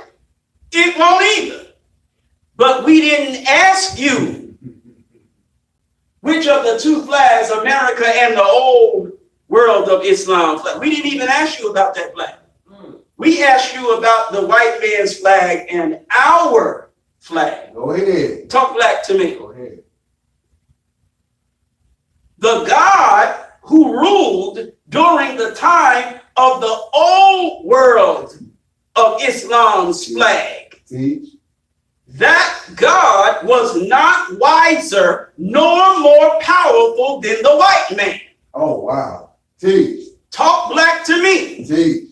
That God technically was a black man. Go ahead. His name was Jacob for you English names. Come on. I say, pip pip, cheerio. For you English niggas, his name was Jacob. Yes, sir. For those of you who know your own language, Arabic, his name was Yaqub. Talk black to me. Yaqub has been the God of this world for the past 6,000 years. Yes, sir. Teach. And he has exercised his God power and rule and authority through the white race that he is the father of. Are you listening to me? But when Yaqub was on the island of Patmos called Pilan, Teach. when Yaqub was on the island of Pilan called Patmos in the Bible, Yes, sir. he was told 6,000 years you're going to get it off, my nigga. But in the 7,000th year, your brother, Right. he's black. What are you going to do? What his brother is? Black. Black. Yes, sir. Your brother is going to come from the east Come on. and he's going to eat you up. Come on. Y'all all right? Yes, sir. He going to look at you and he going to see that Temple 15 Navy bean grade. Go ahead. And he going to see the honey drizzle that Minister Alonzo like to put on. He going to eat you up. Y'all all right? Yes, sir. He about to put on some pounds. He about to weigh other than himself when he come. Because he going to eat you up. Go ahead. Y'all all right? Yes, sir. All praise is due to Allah for the most honorable Elijah Muhammad. See. While the moon has been on the left side of the star in the old world of Islam's flag, Yes, sir. the authority of the white man to rule without equal justice has brought about a situation of slavery, suffering, and death Yes, for the sir. black man. Come on. But that could only exist for a limited time Yes, sir. because the universe is created on truth Go ahead. and justice. Go ahead. So falsehood and injustice cannot survive in it forever. Go ahead. All right. Yes, sir. See. We are now living in the time when falsehood and injustice has reached the end of its limited time to exist. Yes, sir. Truth is coming up on it now. Are you listening to me? Yes, sir. See. We're in the early stage of truth's conquest of the representatives of falsehood. And what name is applied to the early portion of a day? Farad. Come on. We're now in the time called Farad, Yes, sir. Teach. when truth is overcoming falsehood. Talk black to me. And that truth comes from a black man whose mother was a white woman, but whose father was a black man like himself. And he has taken the name Farad to correspond with the time of his rulership. Right. Are you listening to me? Yes, sir. Yes, sir. And this one Farad brought a message of black power and liberation, and he put it in the mouth of Elijah. All praise is due to Allah for the most honorable Elijah Muhammad. And from the mouth of Elijah, I want to read you something. Teach. Yes, sir. Let's go to the poison book. And when we get to the poison book, we want to go to chapter 19. Oh, hell, did I say 19? All the Tanetites. It's like, all right, that's my nigga. Come on. No, I ain't. Let's go to chapter 19. Let's blow the nose. Come on. Go ahead. Then let's go to chapter 19.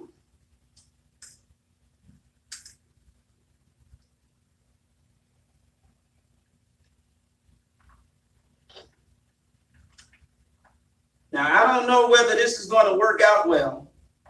What I want is verse 15, but I'm going to start with verse 1.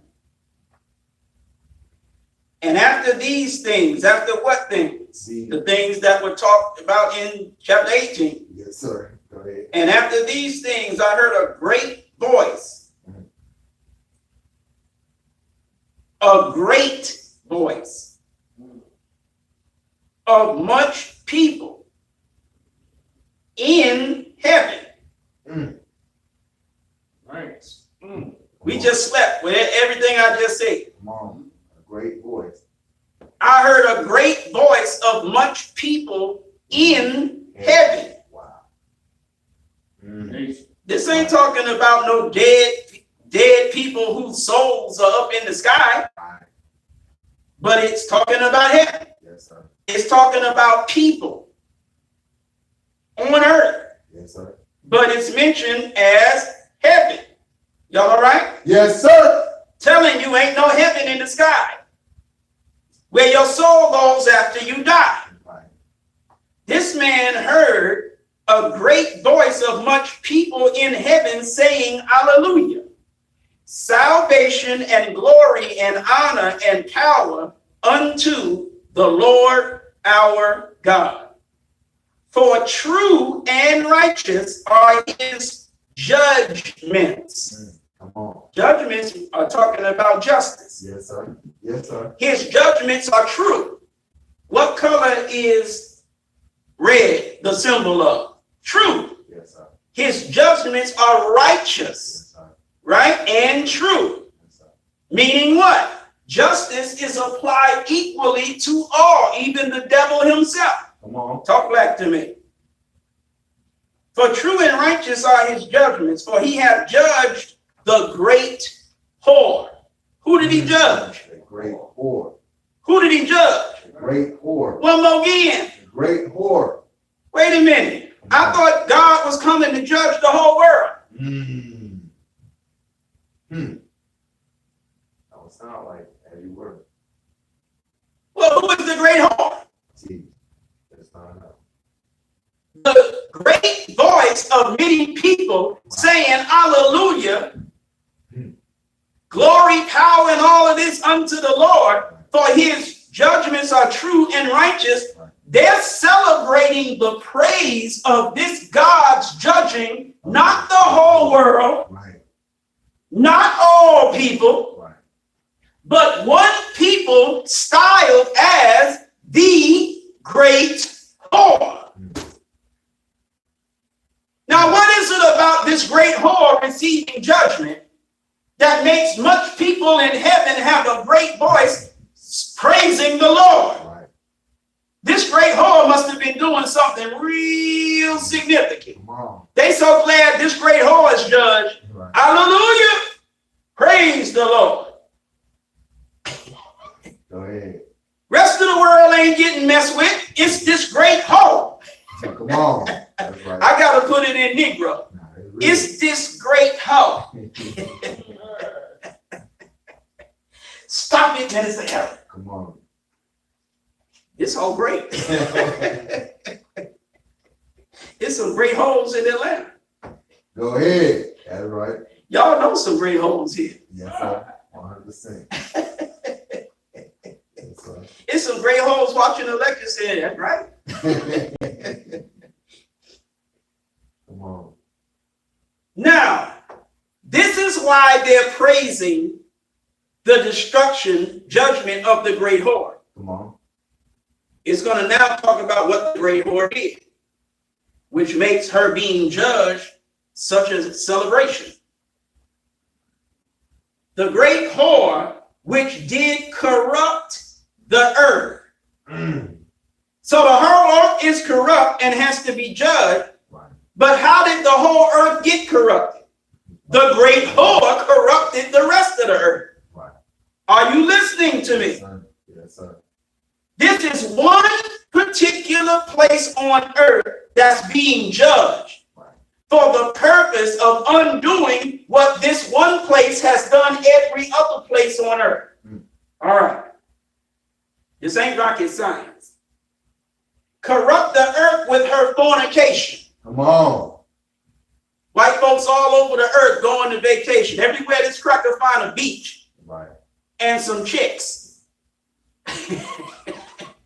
He's on the beaches Right. and he's running through the chicks. Come on. Right or wrong? Fornicate. He's a nasty bastard. That's Right or wrong? That's right. Virgin Islands. They might have been virgins before the white man found them islands. Ain't no virgins on them islands no more. Come on. See. Might as well call them the Hoeing Islands. Come on. So the great whore corrupted the earth with her fornication. Right. Not with fornication, Her fornication. with her fornication. Right. See, we'll read this and escape that. And hath avenged the blood of his servants at her hand. So the servants of God Yes, sir. have had their blood shed at the hands Right. of the great whore. And God has judged the great whore and got revenge for the blood of his servants that was shed by the great whore. Right. Come on. See. See, we want to act like God is going to appear somewhere in the sky and do like this, just wave a magic hand that he doesn't even have, because he's not a man. Right. He's a spirit. Spirits don't have hands. But he's going to wave an imaginary hand that he doesn't have in the first place, and all over the world, judge him. Oh, no. negative. Everything wrong in the world is being caused by one place in the world where the people are called great whore. Go ahead. And all of the corruption of the earth is from the great whore. Yes, sir. Teach. Talk black to me. Teach. The blood of his servants being shed is at the hand of the great whore. Mm-hmm. And again, they said, hallelujah. And her smoke rose up forever and ever. Well, wait a minute. If the great whore smoke rose up, Right. that means the great whore got set on fire. Come on. The great whore burning. Now smoke. And I ain't talking about crabs and syphilis and gonorrhea. The great whore burning. She burning in that way too. Go But that ain't ahead. what this verse is talking about. Come on. Stop it, Miss Eric. I'm just saying. Right. And a voice came out of the throne. Go ahead.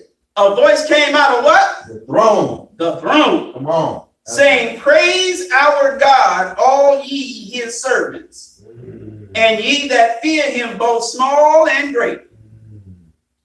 And I heard, as it were, the voice of a great multitude, and as the voice of many waters, and as the voice of mighty thundering, saying, hallelujah, for the Lord God omnipotent reigneth. Go ahead. Talk back to me. Come on. God done came and claimed set. Come on. Y'all all right? Yes, sir. Let us be glad and rejoice and give honor to him, for the marriage of the Lamb is come. What? The marriage of the Lamb. The marriage of the Lamb? Come on. Sound like a lecture title to me, brother minister. Go ahead. The marriage of the Lamb is come, and his wife hath made herself ready. Come on. What this lamb got to do with Jesus? Right.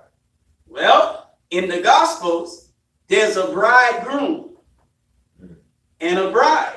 Right. You get all the way to Revelations, and we still talking about a bridegroom Right. and a bride. The bridegroom is the Lamb of God. Right. Talk black to me. All right. And the bride is his followers. Go ahead. All right. Who have made themselves ready. Ready. The ones who didn't let the oil burn out Right. of their lamps. Yes, sir. Talk black to me. Right. Like so many of you Muslims have. Come on. Now, how can I deal with this without doing what I said I wasn't going to do? I don't know. I'll just try. Yes, sir. Teach, brother. When it comes to the so-called strict followers of Elijah, most of them are a bunch of old school, washed up niggas whose lamps have run out of oil. Are you listening to me? Yes, sir. Go ahead. And when somebody like me comes along and my lamp is so full of oil, I'm burning every damn thing. Come on. Y'all all right? Yes, sir. I'm bringing so much heat, burning niggas up, that here they come wanting to hate. Right. Talk back to me. But here's the problem. Let's go to the cities of these niggas who hate Temple 15. Where's your temple? Right. You don't have one. Right. You talk that Elijah talk, but you don't pay that Elijah charity. Come on. You don't make that Elijah sacrifice. Right. You don't do that Elijah work. So in your city, you don't have a temple. Talk black to me. Are y'all listening to me? Yes, sir. Go ahead. But in my city, where you say I'm so guilty of not being a true representative of the most honorable Elijah Muhammad, not only do I have a temple in my city, Yes, sir. but I also have a temple in another city that you want to travel to and floss and stunt like you're doing something. Talk back to me. Right. Right. Hello? And there still ain't no temple there. except the one I got there. Go ahead. Are you listening to? I'm talking about the strict followers of Elijah. Yes, sir. Teach now. You say you the strict followers of Elijah, but when it's time for you to have something, you understand, Yes. so you can stunt like you bout something, you don't have no place to have it. I got a place to have it. Come on. Teach. Just paid the rent on it a few days ago. Yes, sir. Teach. Are y'all listening to me? Yes, sir. Go ahead. You talk that Elijah talk, but because you don't walk the Elijah walk, you can floss, stunt, fake, flodge all you want to, but Minister Eric has more going on than you. Are y'all all right? Yes, sir. And there's nothing you can do until you get what I have about what I just said. Yes, sir. Because it just is what it is. Y'all all right? Yes, sir. All praise is due to Allah for the most honorable Elijah Muhammad. Damn photo op niggas. All you want to do is get together and take pictures. Come on. Right. That's right. Y'all all right? Yes, sir. I ain't impressed with your pictures. My word is bond to Master Wallace Farad Muhammad. Come on. Get a temple, nigga, and that'll impress me. Come on. Pay some rent. Right.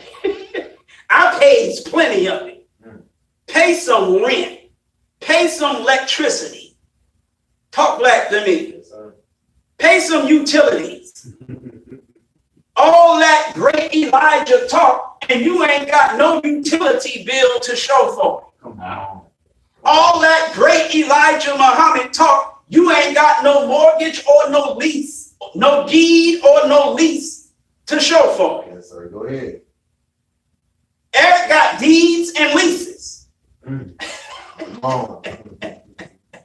Y'all all right? Yes, sir. Unbelievable. Mm. All right. I had to do something. Hey. I wouldn't be Minister Eric if I did. All right, let's go. Now, the reason I went into that is because we were talking about the wife of the Lamb Go ahead. that made itself ready. Right. Who the hell is more ready to marry the Lamb than us? Come on. These niggas running around opposing us, they not ready. Go ahead. Go ahead, brother.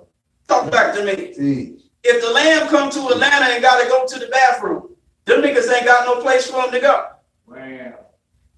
I got one on the other side of this wall. Go ahead. Come on. If the Lamb come to the city where we have another temple Yes, sir. and he got to go to the bathroom, I got a brand new bathroom Come on. that I had a contractor pull all the crap out the old bathroom, put a new floor, new vanity sink, new toilet, new every damn thing. Yes, sir. I got a bathroom for him to go to. Come on. Talk back to me. All praise be to Allah. All praise is due to Allah for the most honorable Elijah Muhammad. Yes, sir. What the hell you think I got two actual fax boards for? Come on. You think I'm trying to floss? I'm trying to stunt because Temple 15 got two actual fax boards? How much of an idiot do you have to be to not realize that the other actual fax board is for the other temple? Come on. Right. I got a brand new flagpole, a brand new base, and a brand new flag sitting in my garage, Teach. which is a brand new garage. Go ahead. Come on. It's all things new. Come on. That's a 2024 garage. That's right. That ain't the 2018 garage I had. It's a 2024 garage I just got. Come on. Y'all all right? Yes, sir. And it's been in the old garage for months. Well, why didn't you use it then? Why didn't? Because I haven't had the time. Talk black to me. Yes, sir. Everybody all right? Yes, sir. Nobody making no another actual fax board just to show off we got it. We need it. We got some place to put it. Come on. Let's go. Yes, sir. Yes, sir. All praise is due to Allah for the most honorable Elijah Muhammad. Because the oil in our lamps is still burning. Go ahead. You washed up old so-called strict followers of Elijah. You ain't got no damn oil in your lamps. Y'all been running around the same places for I don't know how many years, doing the same thing for I don't know how many years, and you have not done one damn thing beyond the same damn thing that you've been doing for how many years. Go ahead. But you now want to front like you got to do something. No, you're not. That's right. Damn. Yes, sir. And it's no accident that when you want to front like you got to do something, you got to go someplace where Eric already done it. Hello. Damn. Now let's go. And to her was granted that she should be arrayed in fine linen, clean and white. For the fine linen is the righteousness of saints. Go ahead. And he saith unto me, right, blessed are they which are called unto the marriage supper of the Lamb. Who is the Lamb? The most honorable Elijah Muhammad. Pardon. And he saith unto me, these are the true sayings of God. And I fell at his feet. You fell at his what? Feet. Oh, this ain't no spirit. No, sir. This a man. Yes, sir. Because you fell at his feet. And I fell at his feet to worship him. You fell at the feet of somebody to worship that person. So I guess Revelations chapter 19 verse 10 is shirk. Oh, man. Yeah, I guess it's shirk. I guess the vision of who you think is St. John the Divine on the island of Patmos falling at the feet of a man to worship him, I guess that's shirk, huh? Man, if you don't get out of my face. Come on. And he said unto me, see thou do it not, I am thy fellow servant and of thy brethren that have the testimony of Jesus. Worship God, for the testimony of Jesus is the spirit of prophecy. So he must have fell at the feet of the Lamb. And so the Lamb is telling him, it is not that I want you to believe and worship me, but believe and worship him whom I teach to you. Talk black to me. And I saw heaven open, and behold, a white horse. And he that sat upon him was called Faithful and True. And in righteousness he doth judge, and what? In righteousness he does two things. He judges, but there's another thing he does that is necessary for his judgment to be established. In righteousness he doth judge and make war. Anybody pick up on that? In righteousness, he that sits upon this white horse judges and makes war. He got to make war in order to establish his judgment. Are you listening to me? He got power. What war does he make? Armageddon. Who does he make it against? America and the Christian West. Uh-oh. When does he make it? At the end of the 6,000 years, represented by 7 stripes, meaning the beginning of the 7,000th year. Ain't no accident them 7 stripes are red. Okay. His eyes were as a flame of fire. And on his head, so he got feet, he got eyes, and he got a head. This ain't no spirit. On his head were many crowns, and he had a name written that no man knew but he himself. Woo! And he was clothed. Now he got clothes. And he was clothed with a vesture dipped in blood. Mm. And his name is called the Word of God. And the armies which were in heaven, there were armies in heaven. Mm. This ain't talking about no sky. Mm.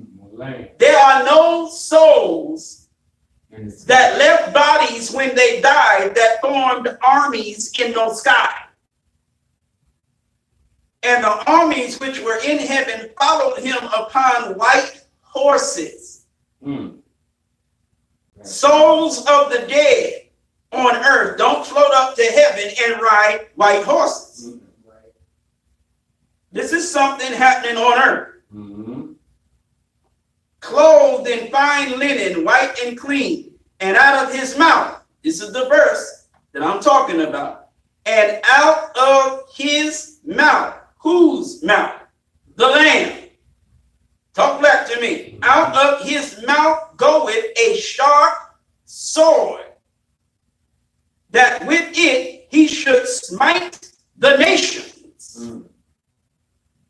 Who he gonna smite? The nation. The nations. Is this talking about God or the Lamb?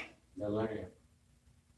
Oh, really? Mm. No, it can't be talking about the Lamb because the Lamb is dead. No. He died February the 25th, 1975. So this is wrong. That'll work. Y'all all right? Yes, sir. Mm. Now there's a Lamb in Revelations that's going to smite some nations. Mm. But it ain't the Lamb in the nation of Islam because he dead. Mm.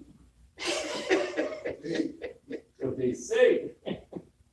Mm. Okay. And he shall rule them with a rod of iron. Mm. And he treadeth the winepress of the fierceness and wrath of Almighty God. Mm. He's the second self of God. So the fierceness and wrath that he treadeth the winepress with is that of God. Mm-hmm. He's the Lamb. But him and God are so intertwined. Right, intertwined. He's the second self of God. He's the right hand of God. Mm. That the very wrath and fierceness of God is expressed in him. Mm. Are you listening to me? Mm. All right. And he hath on his vesture and on his thigh a name written, King of Kings and Lord of Lords. Mm. Mm. Oh, no me. This chapter 19 is no joke Mm. of the book of Revelations. Now it's talking about the Lamb and a sword that comes what? From the mouth of the Lamb. Well, who is the Lamb? Mm. Since we know that the book of Revelations is speaking of a time that corresponds with the great and the dreadful day of the Lord, is there anything I just read that would indicate it's not the great and dreadful day of the Lord? No, everything I read tells you that what is being said in Revelations is being said about the great and dreadful day of the Lord. Okay, so now let's go to Malachi. Uh-oh. Now it talked about the great whore burning up, right? Mm. In the section of Malachi that deals with God's judgment on the wicked. Well, when is God's judgment of the wicked? The great and dreadful day of the Lord, the book of Revelations. For behold, the day cometh. I'm talking about something that's going to happen. That shall what? Burn as an oven.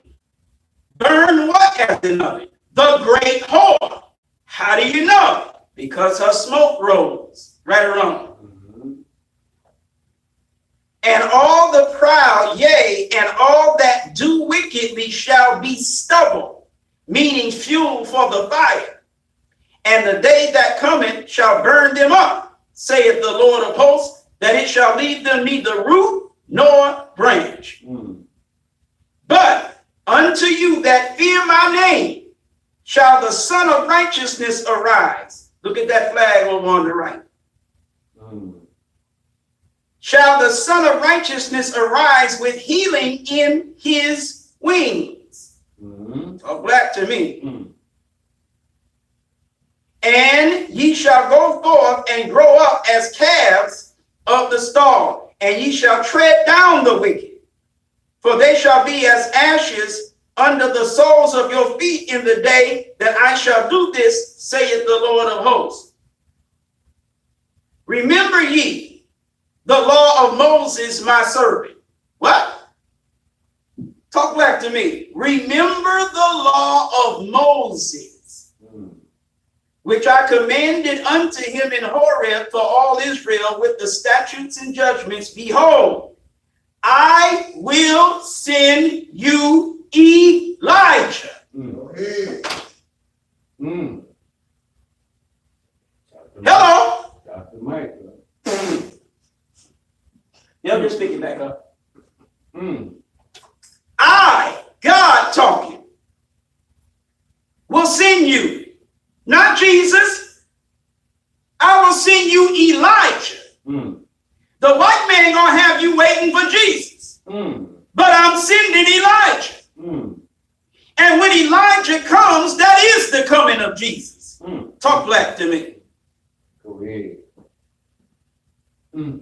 Damn it, if Jesus needed to come back, I wouldn't send you Elijah, jackass. Come on. Mm. Whatever the hell you want Jesus to do, evidently Elijah's going to do it because I'm going to send you Elijah. We so stupid. Right. God tell you I'm going to send you Elijah. We want somebody. And then you say, well, I'm waiting on Jesus. For what? What the hell Jesus going to do?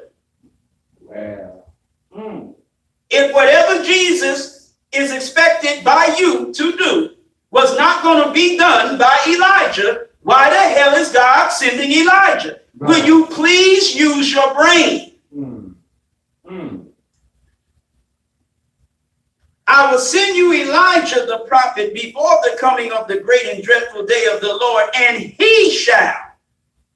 Who's going to do what it says here in verse 6?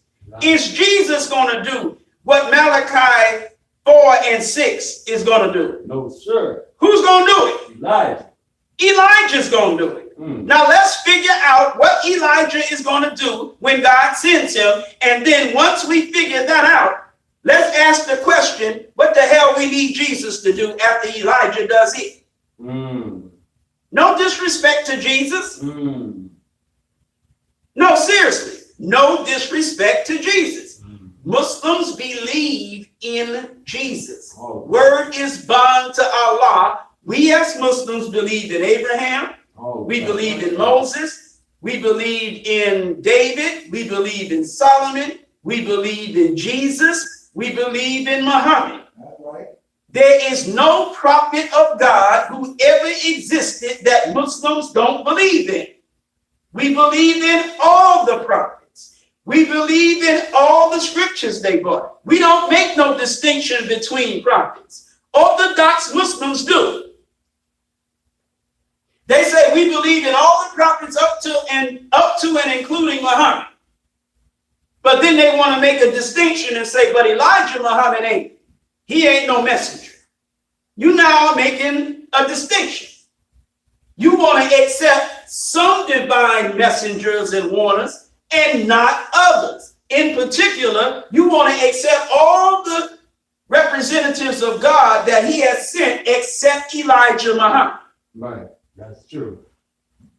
Christians want to accept all the representatives God sent except Prophet Muhammad and Elijah Muhammad. Mm.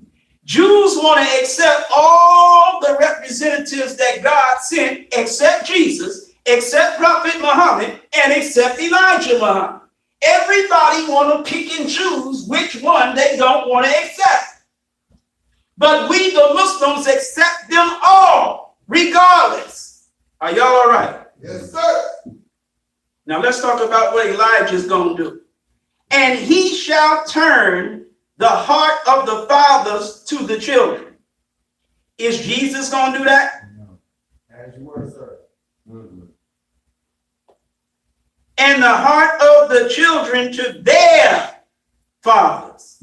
Well, whose fathers are the hearts of the children turned to other than their own fathers? They must be turned to somebody else's fathers. Who that's talking about? Us. Our hearts are turned to the white man's fathers. 7 years ago, our forefathers. Can you imagine a nigger reciting that? Yeah. A nigger reciting the Gettysburg Address.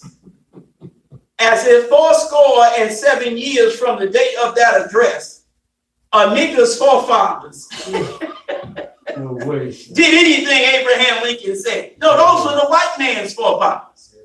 It had nothing to do with us. Right. Right. But we will read the Gettysburg Address and literally identify with it. As if the fathers of American so-called democracy are our forefathers. No, they're not. They're our former slave masters. Those the white man's forefathers. I don't give a damn what your forefathers did 7 years ago. A score is 20, so 7 years is 87 years. So if you add 87 to 1776, what do you got? 1783 plus 80. 1776 plus 7 is 1783. Right. Plus another 80 years is 1863. So the Gettysburg Address must have been in 1863. Right. Okay. Y'all all right? Yes, sir. Same year that he signed the Emancipation Proclamation. Okay. 7 years ago, Yeah, well, our forefathers. their forefathers. Right. Now, he wasn't including nobody black Right. in what he said when he said our forefathers. He's talking about his own. Right. Yeah. Now, the whole reason I mentioned that was to illustrate that there are some children whose hearts are turned to somebody else's fathers, not their own. But when Elijah comes, he's going to reverse that. He's going to make these children's hearts be turned to their own fathers. Okay. And the whole reason Elijah is coming to do these two things is said after that, lest I come and smite the earth with a curse. You're going to kill him. So if Elijah turns the hearts of the fathers to the children and turns the heart of the children to the fathers, God won't come and smite the earth with a curse. If God ain't going to come and smite the earth with a curse because of the works of Elijah, what in the hell do we need Jesus to come and do? Come on. For what? The smiting of the earth with a curse doesn't happen because of what Elijah does when he comes. What that got to do with Jesus, Christian? Talk black to me.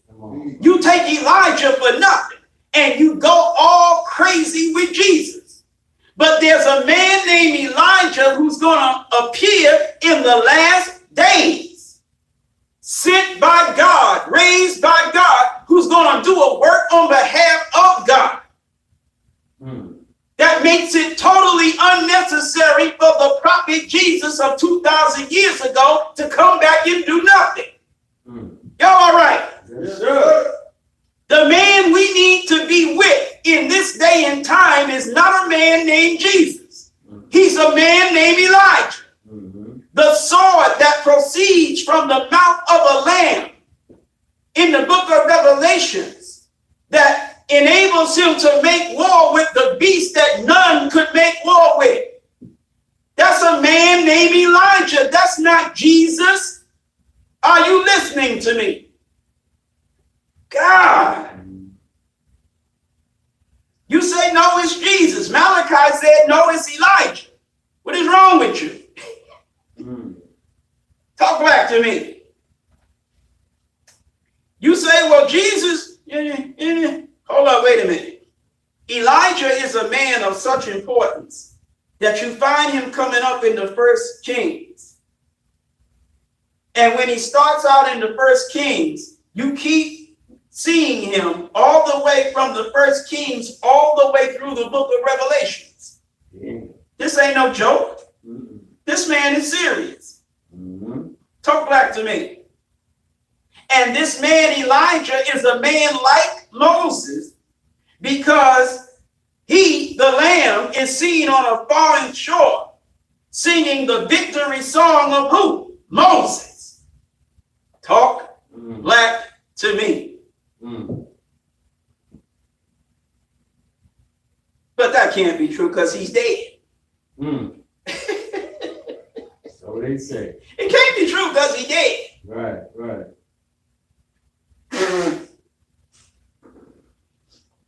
Mm. Listen to me very well. If we're going to leave the theology of Messenger Elijah Muhammad out of the equation,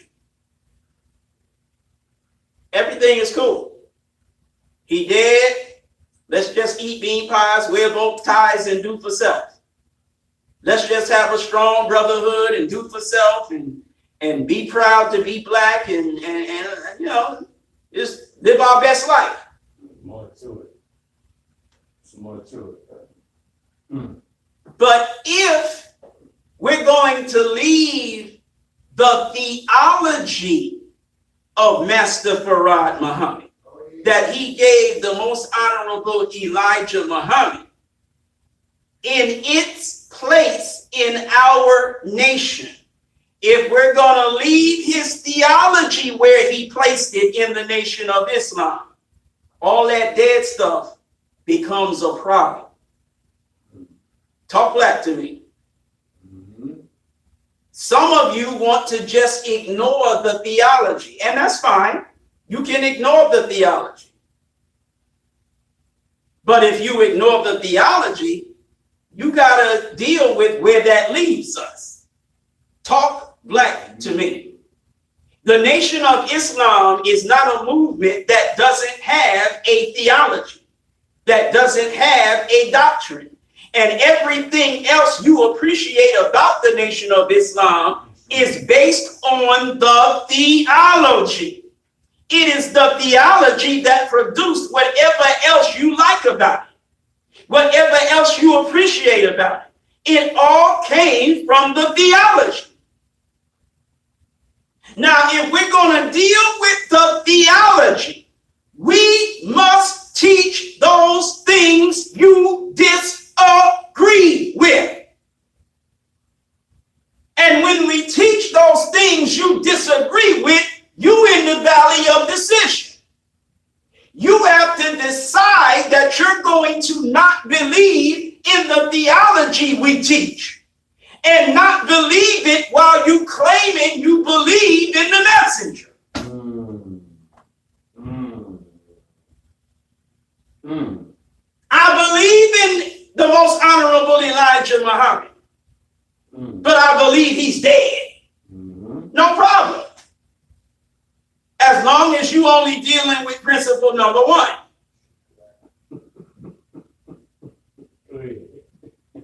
You don't want this argument with me because you can't win. Mm. Mm. And though I will try my best to love you and respect you, I will respect you. I don't even have to try that. Mm-hmm. I will love you. I don't even have to try that. I mean, I can work with you. Word is bond to Master Farad Muhammad. I can work with you. My best relationships have been with people who think the messenger dead, because they have a much more non-spooky, very, very reality-based way of looking at things. Mm-hmm. And because they think that I don't, because I believe he's alive, they end up, whether they realize it or not, with egg on their face, because I get along with you better than niggas who believe he alive. Because my focus, my swag, whatever word I'm looking for, my role is very, very real and non-spooky, just like yours. That's why I get along with you. You are automatically assuming because I believe he's still alive that I'm not like that. Well, I am like that. Ain't nothing spooky about Minister Eric. I'm not waiting for the messenger to fly down on no baby plane or no mother plane and do a goddamn thing. I'm not interested. I'm not waiting on the messenger to come to 5540 Old National Highway and put his arm around my shoulder and say, damn, Minister Eric, you my nigga. I'm not waiting for nothing stupid like that. Hell, look at what I'm doing in my city and look at what you're doing in yours. Mr. Elijah Muhammad is dead. Am I doing more or are you? Am I accomplishing more or are you? You want to act like I'm waiting for the messenger to do something. Nigga, you must be waiting for the messenger to do something. God damn it. I'm doing more than you. All praise is due to Allah for the most honorable Elijah Muhammad. Y'all all right? Yes, sir. Here I go, pissing people off again. Get him, man. Get him. But I got to. What do you want from me? Yeah. Can't be nice. Unbelievable. Niggas are the only people that'll look at cold, hard reality and deny it. I'm waiting for the messenger because I'm spooky and believe he's alive. You're not waiting for the messenger because you're not spooky. You believe he's dead. But look in Atlanta and look where you are. And look who's doing the most without waiting for the messenger to do it. Come on. Very well put. Who the hell is waiting for the messenger? The nigga that ain't got no temple in his city or the nigga that got one and another one in another city? Who's waiting on the messenger? God, you get on my damn nerves. Real talk. I gotta love you anyway and find a way to have brotherhood and work with you, but you getting on my goddamn nerves. Go ahead. And I just don't have the type of personality not to take it. I'll smack the hell out you from this mic. Come on, man. And whatever the consequences are, oh well, then there just have to be those consequences. Y'all all right? Yes, sir. All praise is due to Allah for the most honorable Elijah Muhammad. From the mouth of Elijah. Go ahead, brother. Now, like I was saying, you want to ignore the theology teachings of the messenger. I know I should have said theological. I'm talking to niggas. You want to ignore the theology of the messenger. Go ahead. Because you got your eyes set on something else. Cool, no problem. As long as you stick in with principle number one, you good. To believe in Allah and his apostle, the most honorable Elijah Muhammad. You good. Here's the problem. There's a principle number two. Believe in understanding. There is a principle number two. And that creates a problem for you, not me. Principle number two is to believe in divine revelation. See, you want to play, but you playing with the wrong nigga. I will drag you from one end of the nation of Islam to the other. You will do nothing about it because you don't have nothing to do nothing about it. I'm right. You're wrong. That's it. Damn. Talk black to me. To believe in divine revelation ain't got a damn thing to do with the messenger. We dealt with the messenger in principle number one. Get the messenger hell out my face. Principle number two ain't got a damn thing to do with Farad. We dealt with Farad in principle number one. This is principle number two. We ain't talking about no God. We ain't talking about no messenger. We talking about scriptures. We talking about theology only. No God, no messenger.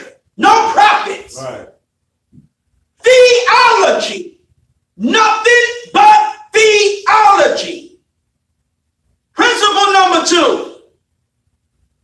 If you don't believe in principle number 2, you faking some of your Islam.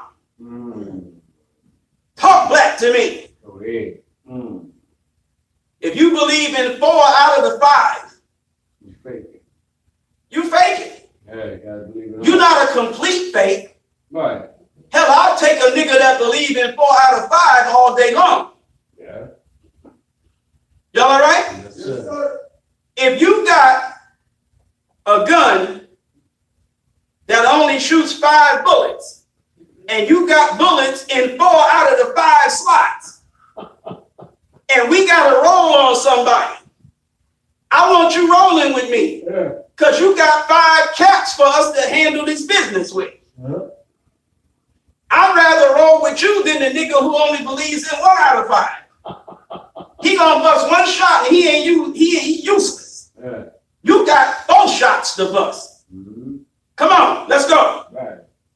We can do a little something. We can do a little something. Y'all all right? Yes, sir. But if you only believe in 4 out of the 5 principles of Islam, you sure as hell ain't got no business as no minister. Your job as a minister is to carry the word of God, meaning the theology. How can you teach the theology when you don't believe it? Talk back to me. Some of you ministers want to teach the program of the messenger, but not the teachings. You believe in the program of the messenger, some of the teachings, but you really are into the program of the messenger. Because there's aspects of the teachings that give you problems. You don't want to accept those aspects, but it's what he taught. So you want to skate around certain things the messenger said outright. You want to skate around it because you got a problem with that.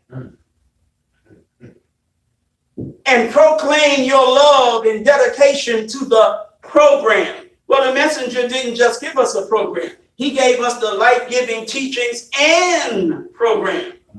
Talk back to me. Principle number 2 is to believe in divine revelation and the hereafter. Yes, sir. You believe in the hereafter. You got some issues with divine revelation. Because there are things that were revealed by Master Farad Muhammad through the most honorable Elijah Muhammad that you take issue with. Come on. You're not ready to accept. Right.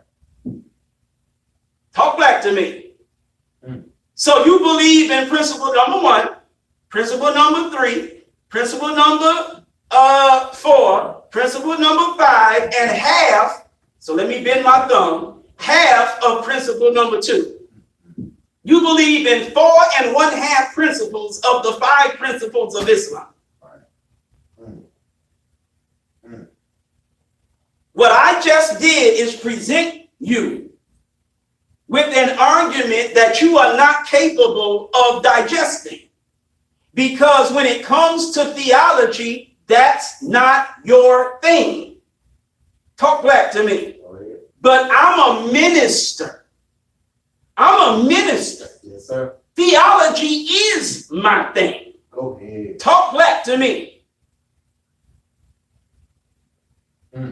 That's what enables me to see the scripture the way I see it and teach it the way I teach it. Because I am a theologian. Go ahead. Not just a soldier, but a theologian. I soldier for the theology that I believe in. Go ahead. Y'all all right? Yes, sir. I don't just soldier for the program of the messenger. I soldier for the teaching, the message. I soldier for that is from the mouth of Elijah. Yes, sir. Go ahead. Not just about the works of Elijah. You got the works of Elijah, but you got the mouth of Elijah. Come on. I soldier for the word that is from the mouth of Elijah. And because of the works of Elijah that were produced by the message from his mouth. Talk black to me. Y'all all right? Yes, sir. All praise is due to Allah for the most honorable Elijah Muhammad. We are living, as I close, in the time of the end. See, this is the beginning of the 6,000 years. Yes, sir. In the beginning of the 6,000 years, you have red. Right. Out of that red comes white. Of people who are born liars and murderers. Of people who would rule in falsehood. But they had their beginning from a period where truth was what ruled. Yes, sir. Okay. You have 6 white stripes going through that red background of truth and justice and righteousness. The 6th stripe ends. And when the 6th stripe ends, it ends in a 7th red stripe. That's right. Or red stripe. Yes, sir. Which means that as it was in the beginning, so shall it be in the ending. Are you listening? Come on. As it was in the beginning, Right. so shall it be in the ending. Come on. That's right. All praise is due to Allah for the most honorable Elijah Muhammad. And in this time of the end of this world that has represented slavery, suffering, and death for the black man, we now have been given by God in person, Master Farad Muhammad, a life-giving message from the mouth of Elijah. That's right. And that message, as he said in the lecture you were listening to before I began to speak, that message and the mission to deliver that message is to bring about a turning point in our history and in the history of the whole entire earth. America is the great whore that is to be judged by God through a messenger of God. Go ahead. And when her judgment comes, there'll be a great voice in heaven, not up in the sky, Come on. but the lands of the righteous. There'll be a great voice in heaven saying, hallelujah, praising the Lord. Come on. Talk black to me. For a lamb, Elijah, a lamb is going to make war with a beast with a sword coming from his mouth and slay that beast. Talk black to me. He's a man like Moses and sings the song of Moses on a foreign shore after defeating the enemy of God. Are you listening to me? Go ahead. He comes in fulfillment of Moses' prophecy that one like unto himself would be sent. Jeez. Y'all all right? Yes, sir. So again, we, the followers of Messenger Elijah Muhammad, we are not interested in the messages and teachings of dead ministers. Y'all ain't listening to me. Come on. We don't give a damn what a dead minister in San Antonio taught. We don't give a damn what a dead minister in Cleveland, Ohio taught. Go ahead. You hear me talking to you? You want some beef with me? When you want it and where? Word is bond to Master Farad Muhammad. I will shock you. You think I'm mouth and nothing else. Well, try it and see. Come on. The hell out my face. I don't give a damn what no dead minister in Ohio taught. And I don't give a damn what no dead minister in Texas taught. Go ahead. What I want is that which was taught from the mouth of Elijah and nothing else. Come on. All praise is due to Allah for the most honorable Elijah Muhammad. I don't want the message of no live ministers of the message. Come on. I don't want the message of no paper captains of the message. Come on. I don't want the message of no truck drivers of the message. Go ahead. I don't want no message of no shoe shiners of the message. Come on. I don't give a damn if you dip the messenger's fries. I don't care if you flip the messenger's burgers. Are you listening to me? Yes, sir. I don't give a damn who you are, what you claim to have been to the most honorable Elijah Muhammad. If what you teach is not from the mouth of Elijah, I'm not interested.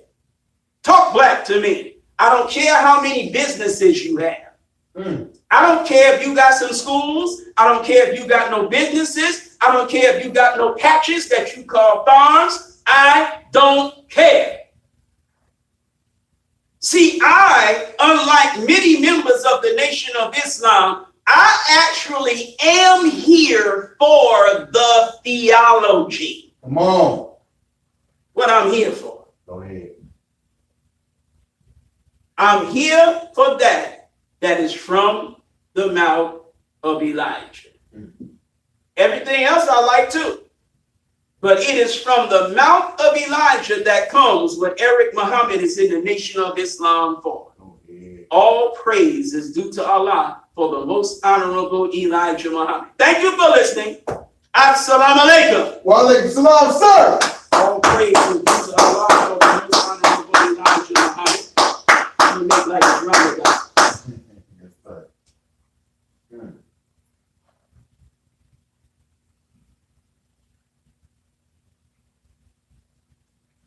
Can I get a alhamdulillah? Alhamdulillah.